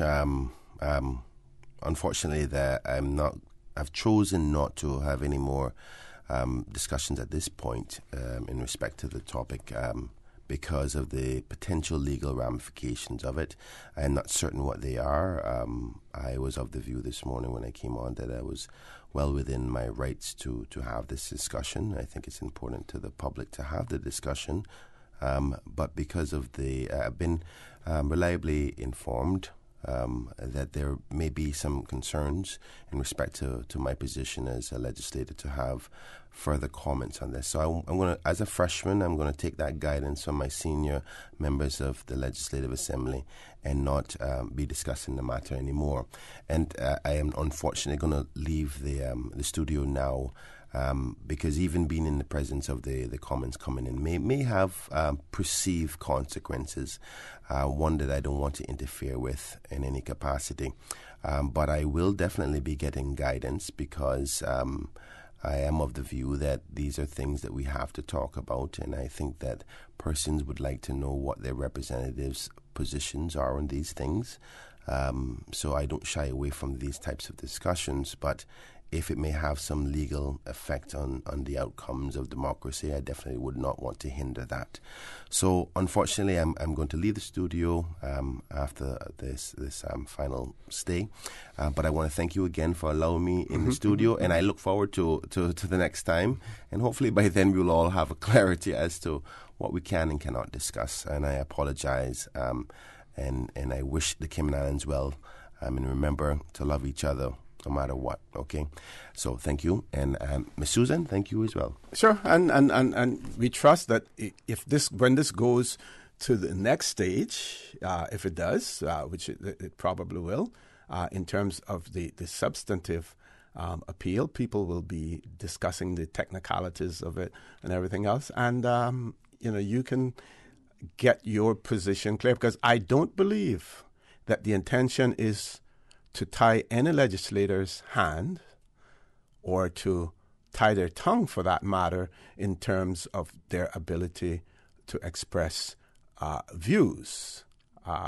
Now, if there are limits and boundaries to those views and what is said, then you'll be guided by instructions in terms of what they are and observe them. But all right. Well, thank you, Osi. Okay, I'm gonna continue on the conversation for a while because before we go there, we need to wish a happy birthday, and I think you can stay. He's gone.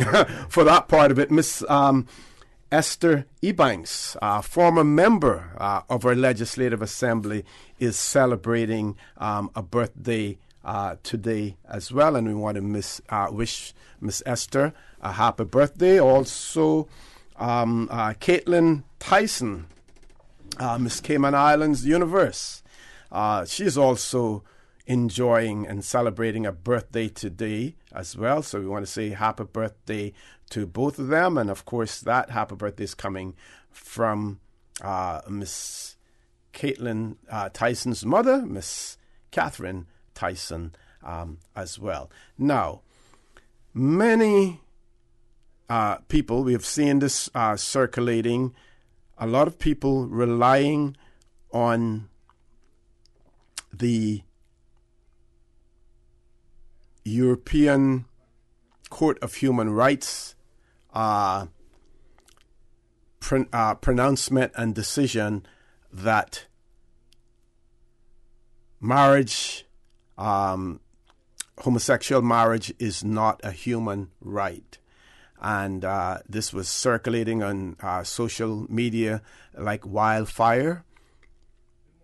And again, not being a lawyer, but I would question the ramifications that this judgment has in relation to the Cayman Islands, bearing in mind that in 2003, I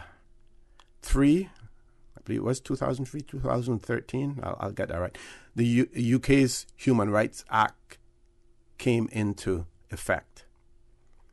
That act was brought into effect simply because I shouldn't say simply, and one of the reasons so that the UK was not bound by certain judgments by the European Court of Human Rights decisions, because again, going back to this whole issue of sovereignty, and one of the reasons why we have a Brexit today has to do with that fact. So the United Kingdom crafted and passed their own human rights legislation, and remind you again, we are a colony of the United Kingdom, and certain international obligations that extend to the United Kingdom extend to us as well, and certain legislation in the United Kingdom also extends to us. And if it doesn't extend to us, the UK has that option, that nuclear option, the good old order in council, that they can extend it to us, as well. So I personally would downplay the impact of this European Court of Human Rights decision in relation to what is taking place here in the Cayman Islands, and how that becomes applicable and in any way binds the Cayman Islands or the courts of the Cayman Islands in this. And now it could be a good reference point, but in terms of its ability to bind, I am not sure. Some of you may have some views on that, and if you do, I would certainly welcome hearing from you in that regard as well. Until such time as I hear from you, we will go back to the Tradewinds newspaper, and we will talk again about the Owen Roberts Highway and Mr. Silbico and what he shared with us in that regard. So there's an article, April 21st, 1966, again on the Roberts Highway by Silby H. Coe. He says that I am indebted to the Daily Gleaner of April the 11th, 1953 for the following information. Wing Commander Roberts, 40, founder and managing director of Caribbean International Airways, which link Jamaica, the Cayman Islands, and the United States, was a soldier turned airman.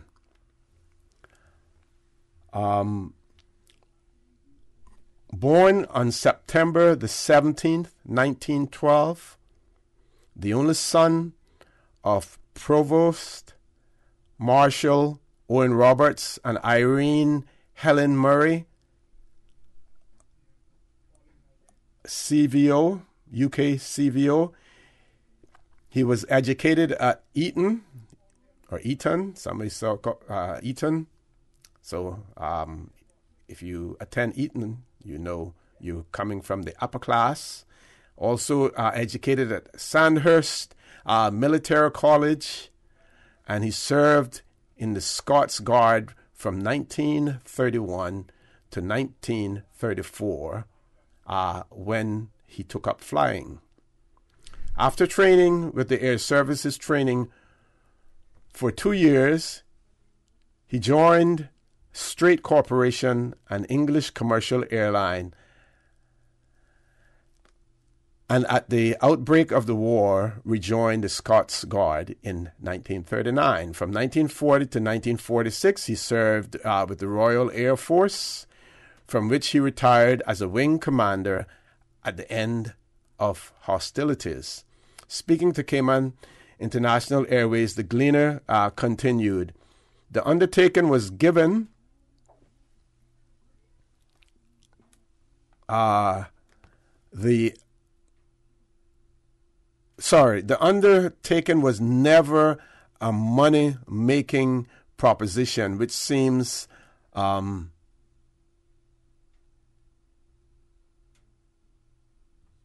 analogous with the airline world. Over CIA never paid off for the better part of its operation. So it wasn't a money-making operation. In point of fact, Wing Commander Roberts sunk approximately £100,000 in the venture over 3 years, or 3.5 years, but he persevered with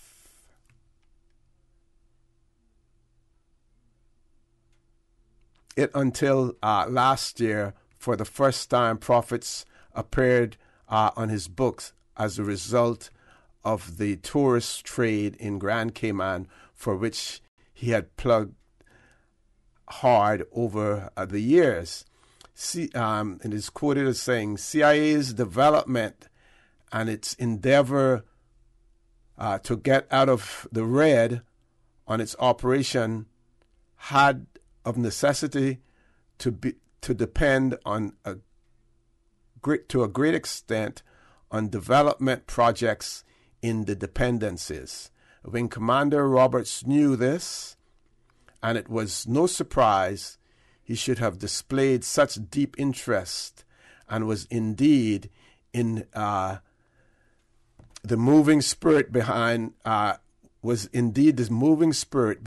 Cayman Development Corporation, which he formed in 1949 with London financial backing. So if I can paraphrase there, what it's basically saying there is that once the tourism trade in the Cayman Islands started to increase, that is when the airline started to see a profit, and that Commander Roberts saw the connection between the airline industry and the need to have tourist accommodation and development in the islands to not only attract people to come here, but when they did come, to ensure that they had proper accommodations as well. Goes on to say that the corporation planned the construction of hotels, villas, indeed the transformation of this dependency of beautiful white sandy beaches into a tourist mecca.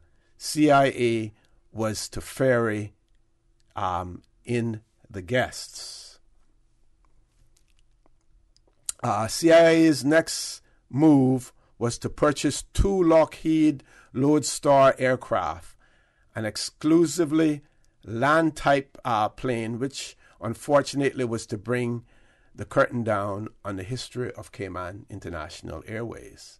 On April the 10th, 1953, one of the Lockheed Lodestars had just left Palisados Airport with 14 passengers for Grand Cayman when its starboard engine failed and it crashed into the sea, killing all but one of its passengers, including Wing Commander Roberts.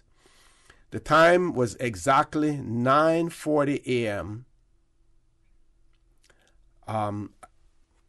Across the airways flashed the sad news, flashed the sad, heart-rendering news. Cayman was plunged into mourning. The perseverance and untiring and unceasing efforts and the travails of CIA terminated under the waters of the Caribbean. But the trail which CIA blazed across the Caymans has rapidly widened into a great highway of progress upon which we have come many miles forward. Time to take a break. Folks, please stay tuned. For the record, we'll be back shortly. Get you ready. Set your date. Saturday, April 27th, the annual Rotary Central Bill Rudy Science Fair at the Camana Bay Arts and Recreation Center, 9 a.m. through noon. Witness over 130 next-generation scientists representing over 12 primary schools, including Cayman Bryan, deliver fresh ideas, solutions, and innovation covering life sciences, earth science, physics, chemistry, food and health, and more than meets the eye.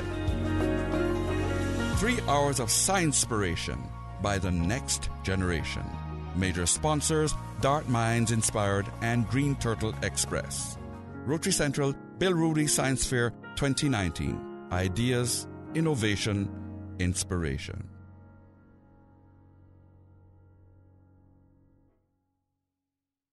Why my wife always asking if I'm in a rush when she's the one always making us late? Might as well say, yeah, I'm in a rush and go buy the new Toyota Rush you've been talking about, because they on sale this month. Dial teacher. The super special spring SUV sale at Vamp Motors. Save up to $4,400 with SUVs starting at only $23,500, like the 7-seater Toyota Rush. Save money, get cash back, or use the discount to upgrade features on the SUV of your choice, including the Toyota RAV4, the Fortuner, the Rush, or the Ford EcoSport. It's our super special spring SUV sale. Only at Vamp Motors, Walkers Road.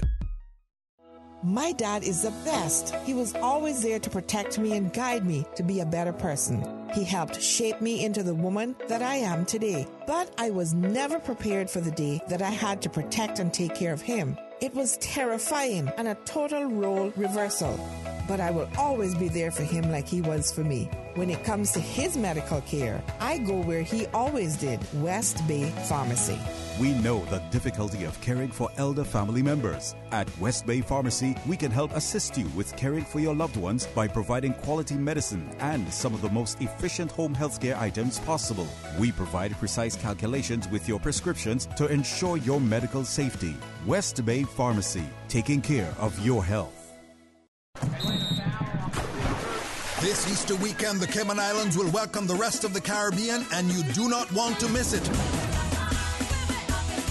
Carifta 2019 takes place at the Truman Bodden Sports Complex from April 20th to 22nd. Watch the region's most talented track and field athletes compete and come cheer on your Cayman athletes. Get ready to raise your flags at the Caribbean's biggest athletic event this Easter weekend. It's Carifta 2019. Tickets start as low as $10. Get your tickets now at CaymanCarifta2019.ky or Funky Tanks and Reflections. Brought to you by the Cayman Islands Government, CUC, Salt Technology Group, the Cayman Islands Athletic Association, Cayman Islands Olympic Committee, DART, Miracle Brokers, Maples Group, Pinnacle Media, World Gym, and Radio Cayman. For the record, with Orrett Connor. Initiating system. For information that matters. For the record, with Orrett Connor. Continues right now on Radio Cayman. Good morning and welcome back to For the Record. No guest in the studio. Mr. Bryan has left, and I think he has a valid concern. He wants to ensure that he is not put in a position where later on someone says, oh, you caused this or that to happen by making remarks on the radio or public remarks about this case while it is sub judice, while it is being heard by the Court of Appeals as well. So he just wants to be, on the safe side in regards to that.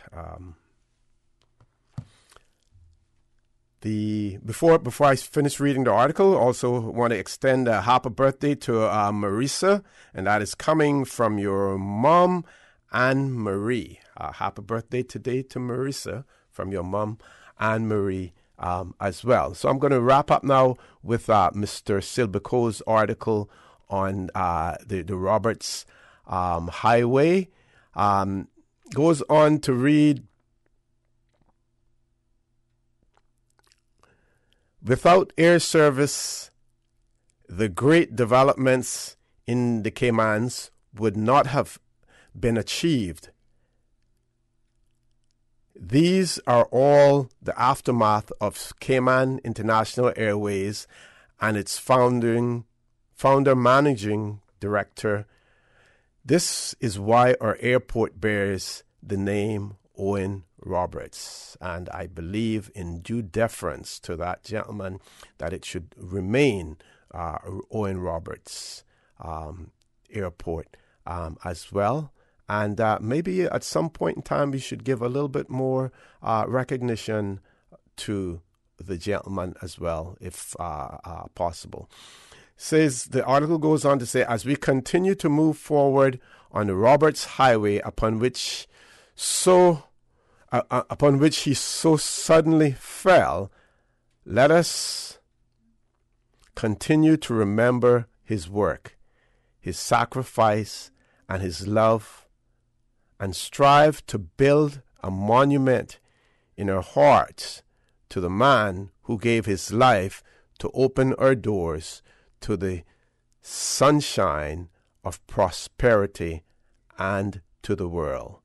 And Mr. Silby says, finally, let us, with God's help, strive with voice, heart, and hand to filter through this artery of the airwaves bequeathed to us by this nobleman, only those things which will make a better Cayman and a brighter tomorrow. So that's a very good rendering by Mr. Silbico in relation to the Owen Roberts Highway. What else I had here? I had something. Oh, yes. One of our listeners has written in and said, Dear Mr. O.C., please don't allow people to compare same-sex unions to bestiality. That's just malicious ignorance. An animal is not a consenting adult, which I think we can all agree is necessary to proceed through a marriage. Very good point. Very good point.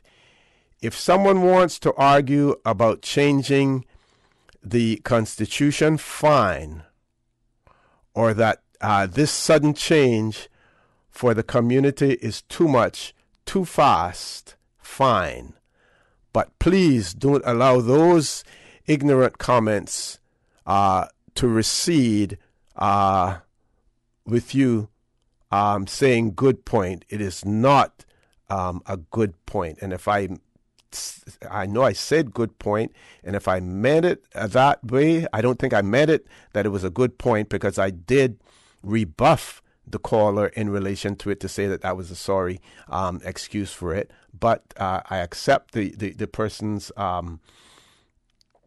comments in relation to that, and it is not a good point in relation to comparing bestiality to same-sex unions as well. We have a couple of callers. Let's go to the phone lines. Caller, good morning. Welcome to For the Record. We're going to take your call before we go to the break. Good morning. Hi, good morning, O.C. Good morning, sir. How are you? I'm very well.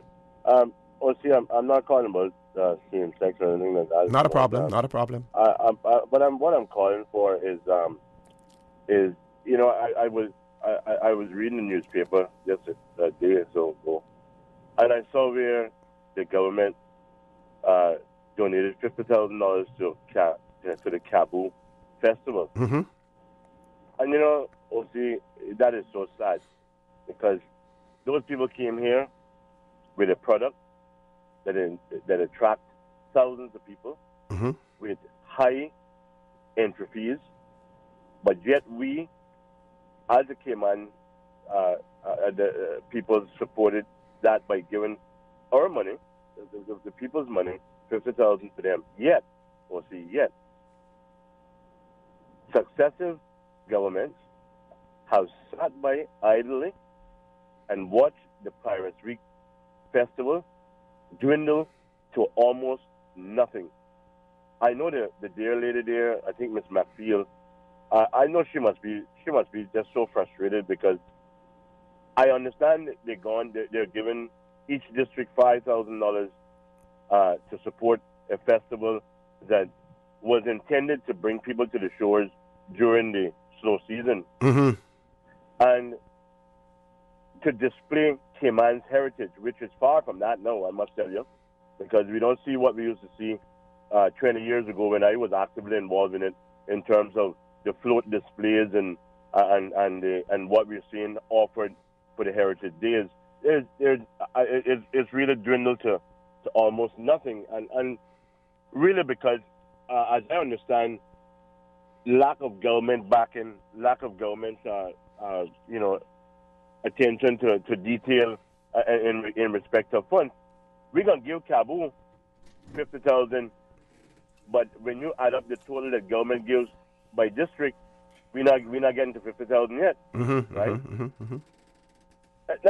This is really, really sad. It is really sad, and it is not just this government that had not been supported. The UDP government did not support it as well, because they said they didn't have no money to support it. It really went downhill and continued to go downhill, and it's really the only time that we can really say it is our festival, our festival in to display Cayman's heritage. Yes. Right? Yes. So, I mean, and it's not about bashing no government. Mm-hmm. It's about talking for what is right and what is wrong. Mm-hmm. We can't take our money and give profit-bearing organizations and to help fund and stimulate their base, and then we see our own go downhill. Mm-hmm. Now, caller, the minister did point out the benefit, the spin-off benefits that Cayman would receive from that. Now, would you have an issue if equal treatment was given to local organizations as well, and at the same time still supporting financially a venture like Kabul? If everyone was treated equally? Well, see, you could live along with Methuselah, and with the mindset that we as Caymanians got, never happen. Mm-hmm. It will never ever happen. Not as long as it was to benefit one of us, it would never, ever happen. You remember I tell you that today. Okay. You're not going to live that long. You're not going to live that long, my friend. But once he come from North America or anywhere else on this planet, and he come here and came on, and he got out what people talk about that Proboskin and that accent, he'll get anything in the world, brother, but not Caymanian. We ain't going to be that lucky. Anyway, we'll see. I know I'm one lone voice crying in the wilderness, but so it be. Yep. Okay. Take care, man. Thank you very much, caller. We have another caller. We're going to take that caller as soon as we come back from this quick commercial break. Please stay tuned for the record. We'll be back shortly.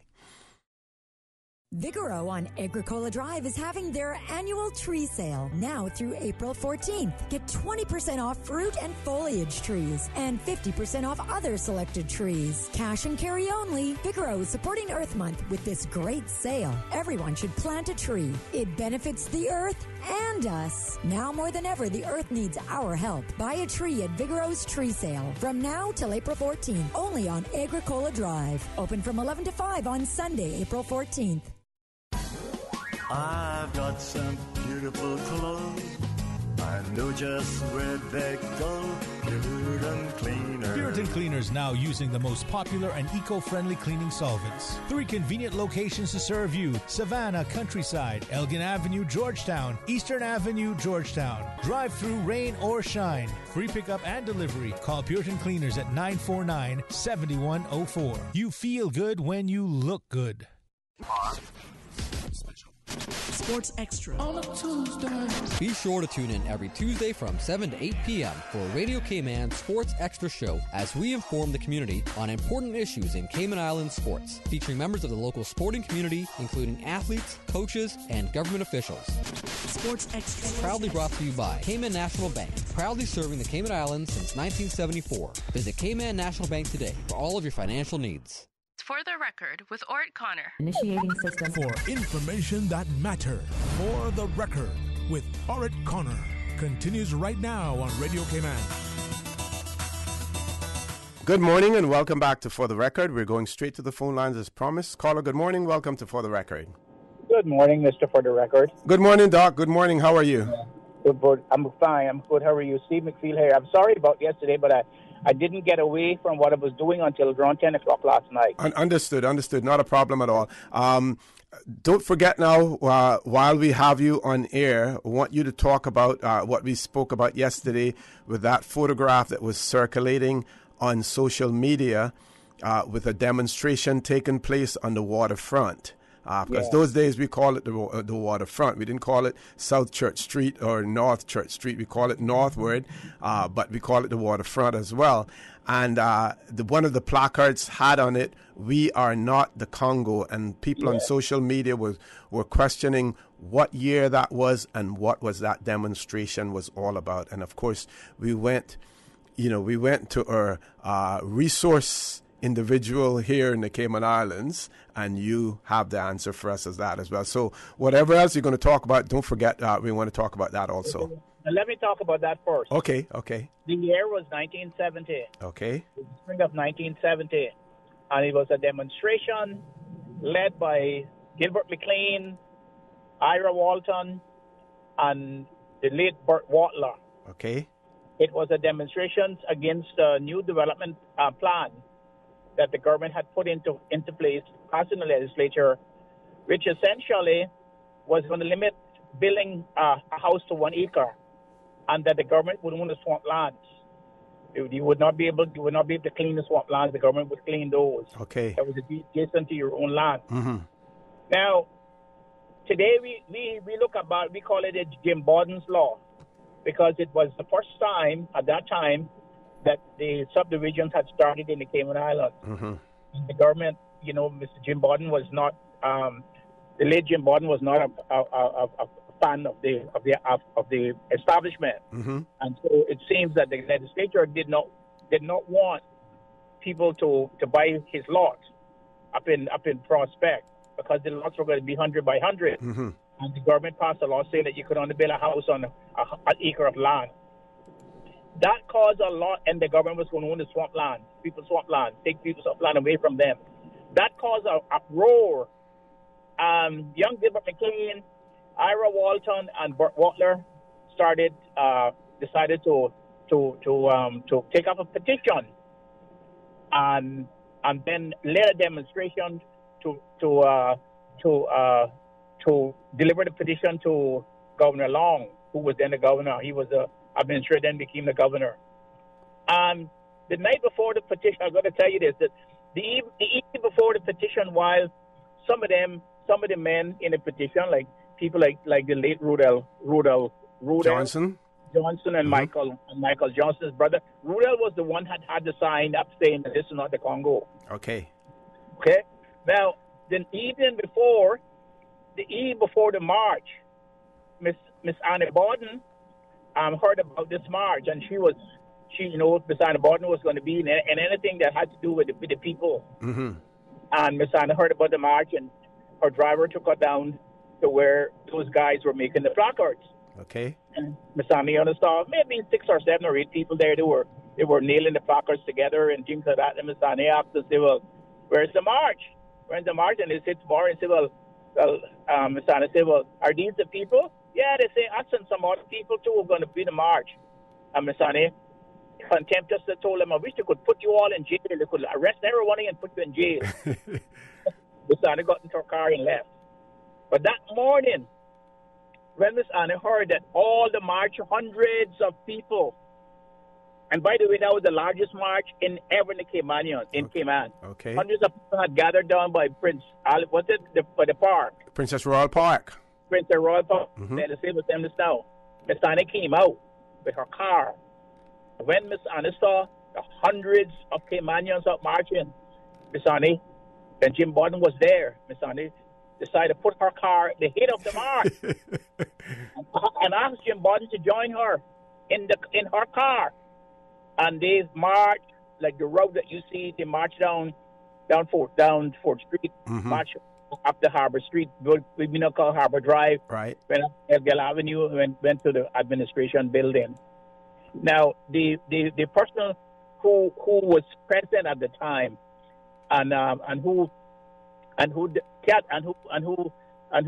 wrote significantly about that march was a professor from the university from Uppsala University in Sweden. Mm-hmm.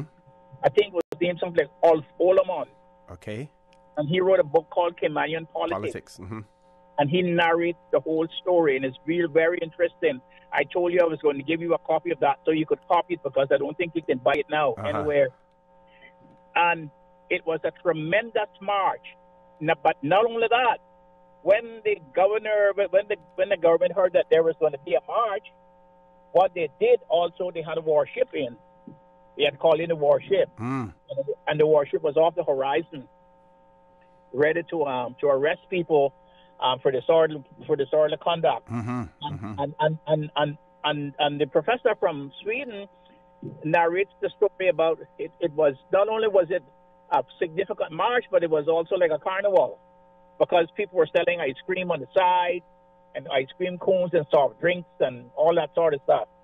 Now, when the march went up to Government House and they presented the petition, Gilbert McLean and Burt Watler and Ira Walton went up into the government building.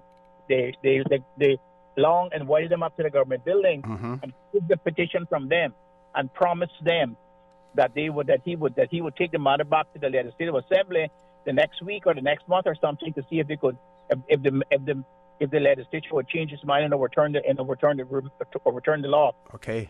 And then the marchers then left and they went back down to the park, and then they were addressed by Gilbert McLean and Burt Watler and Ira Walton and Miss Annie Borden.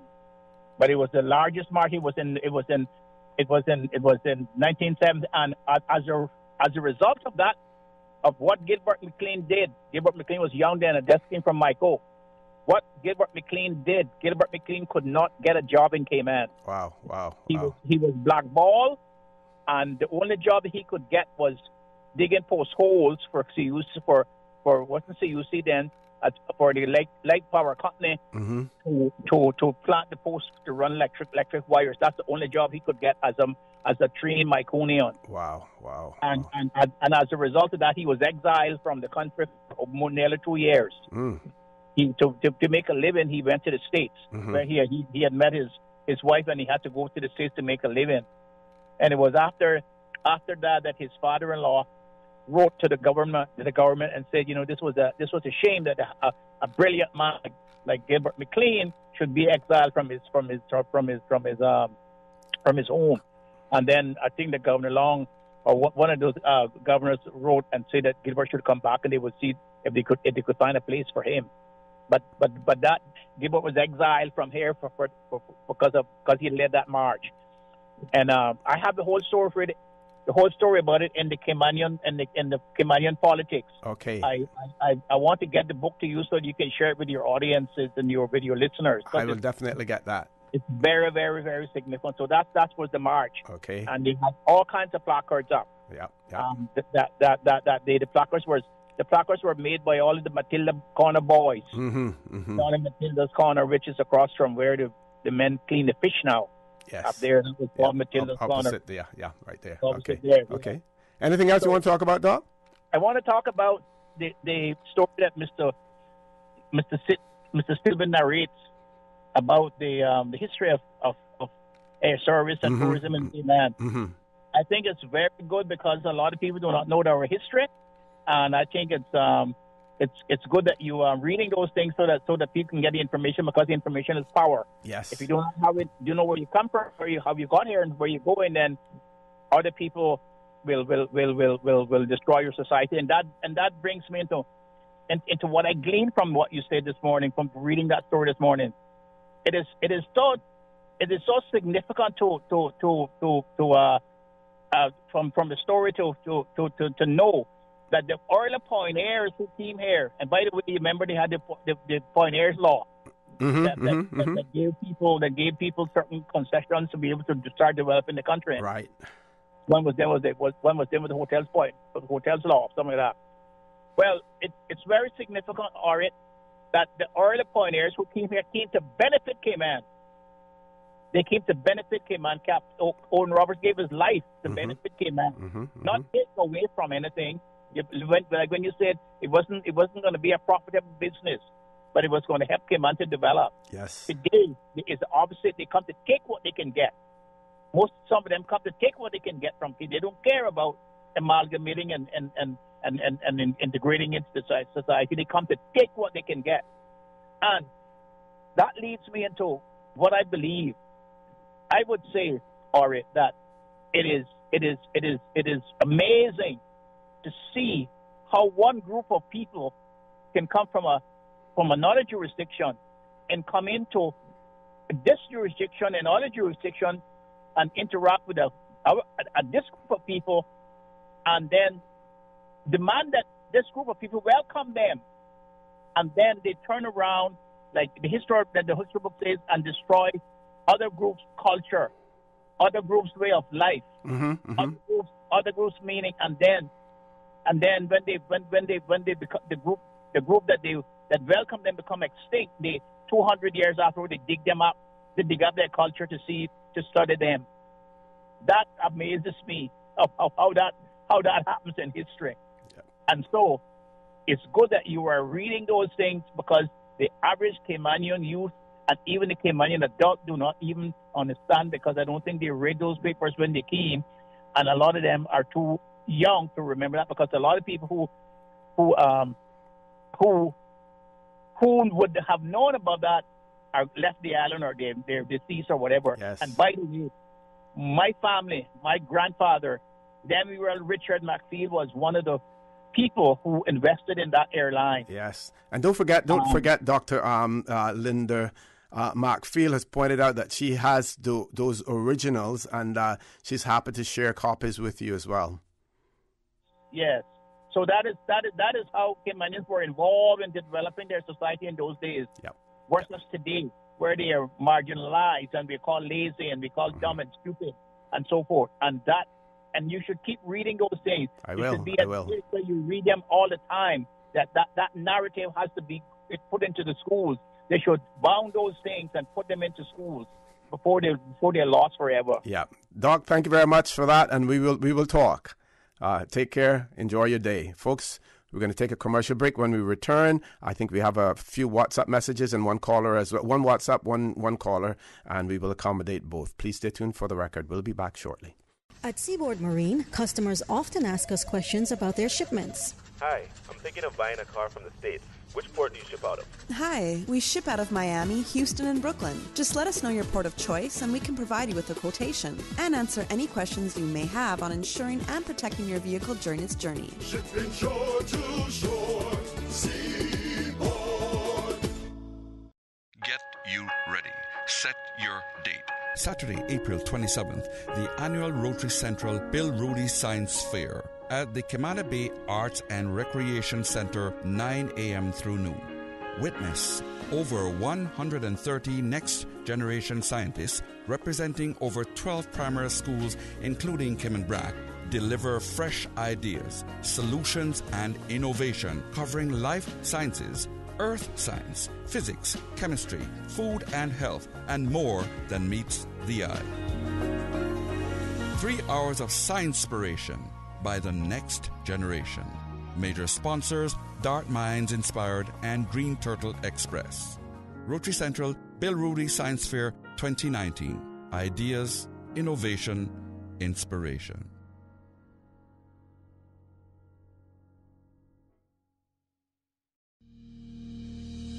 The annual business surveys are ongoing. The surveys are conducted by the Economics and Statistics Office, ESO, and seek to measure the performance of all local industries. Survey forms for this year will be hand-delivered or mailed to all operating entities. The surveys are confidential under the Statistics Law and are exempt from the Freedom of Information Law. Your response matters. Do your part. Fill out and return your survey forms to the ESO. For assistance in filling the forms, or for more information, visit www.eso.ky or call 244-4676 or 244-4600. For the record, with Orrett Connor. Initiating system. For information that matters. For the record, with Orrett Connor. Continues right now on Radio Cayman. Good morning and welcome back to For the Record. One call, one WhatsApp message. Let's take the caller first, since they've been holding on for a while. Oh, the WhatsApp first. Okay. Ms. Susan, go right ahead.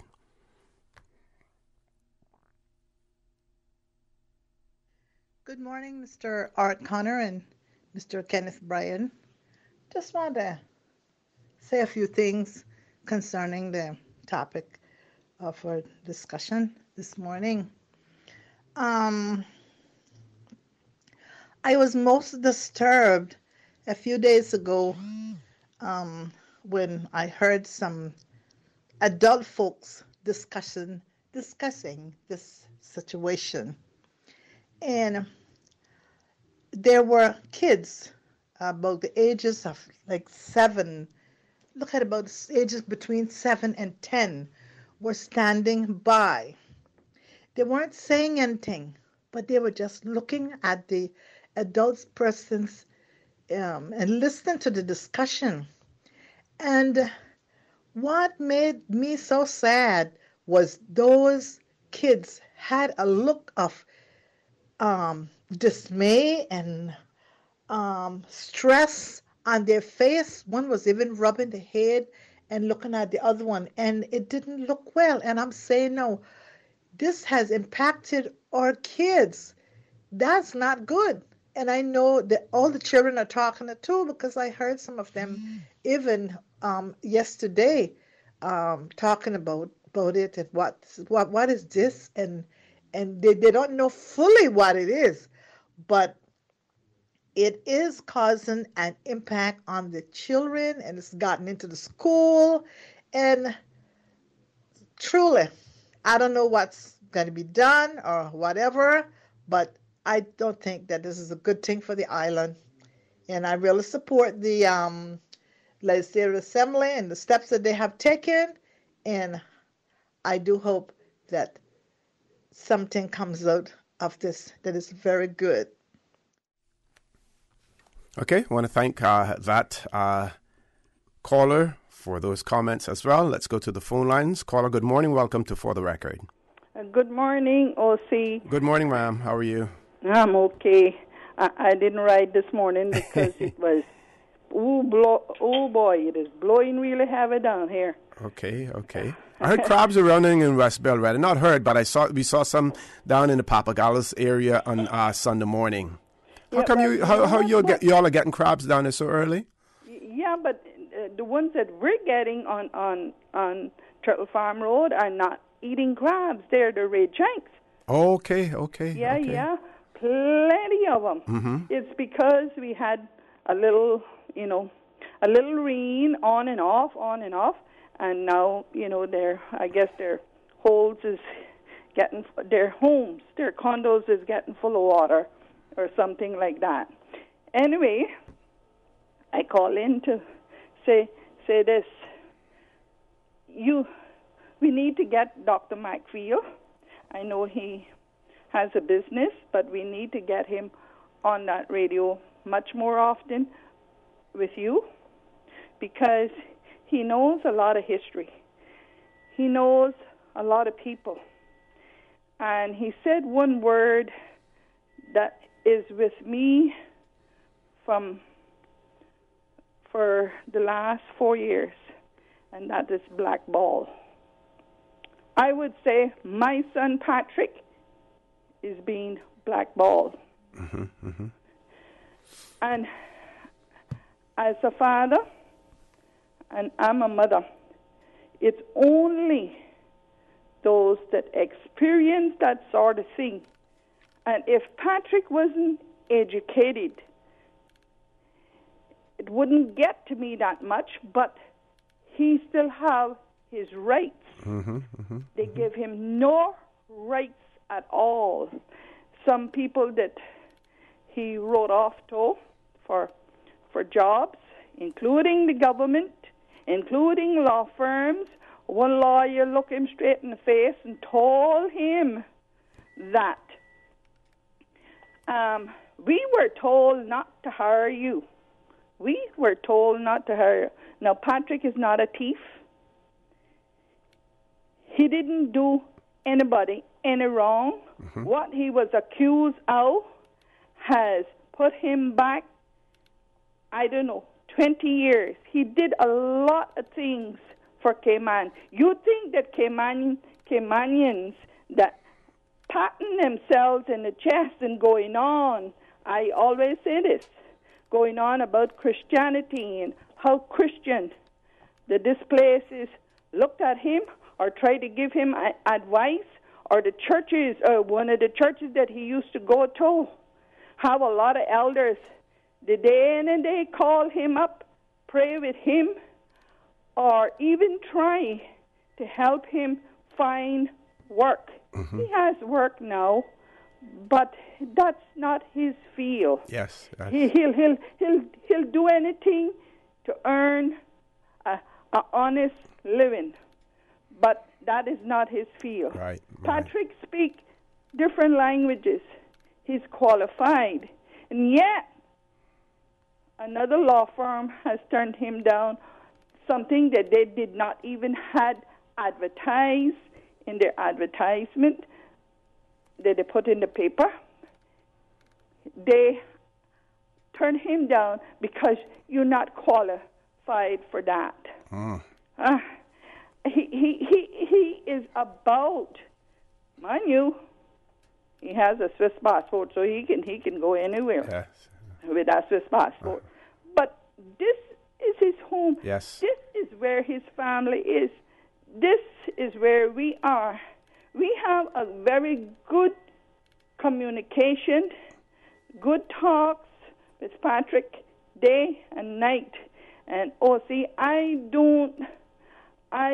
don't need to tell anyone that is listening to me out there how it hurts, how it feels to know that how many people he has helped, how many boards he has been on, and those that he have helped down here as politicians and help them in every way that he could. And don't look at him. Don't talk to him. Really, really, really. But people that do that to another person's child or to him or anybody, remember, their day is coming, and if they have children, they might suffer like the way Peter and myself is suffering. I thank Dr. McFeel for talking about human rights and all the many things that he speaks about. Well, Patrick don't have no human rights in this island, none at all. Caller, I want to thank you very much for that, and I want to say also that it is something that the government needs to look into. She says that he's made applications even to government. Now we see government has initiated programs to help persons coming out of prison who are having difficulty reconnecting, having difficulties getting jobs in the private sector. Should it be limited to that? What about this young man that his mother is talking about as well? Shouldn't government be reaching out? Shouldn't government be setting the example in this case also? What is the difference between this young man and the difference between those coming out of prisons? Not condemning what the government is doing. I applaud them for what they're doing. All I'm saying is that you need to go farther with it. And everyone who's been victimized because of, for whatever reason in the Cayman Islands, that it needs to be addressed, and the government needs to take the lead in addressing it. Remember, we have a Bill of Rights in the Cayman Islands, but that Bill of Rights extends only to the government, not to the private sector, even though there may be laws there that prevent discrimination as well. But our Bill of Rights extend only to government, places the obligation on government, not anyone else.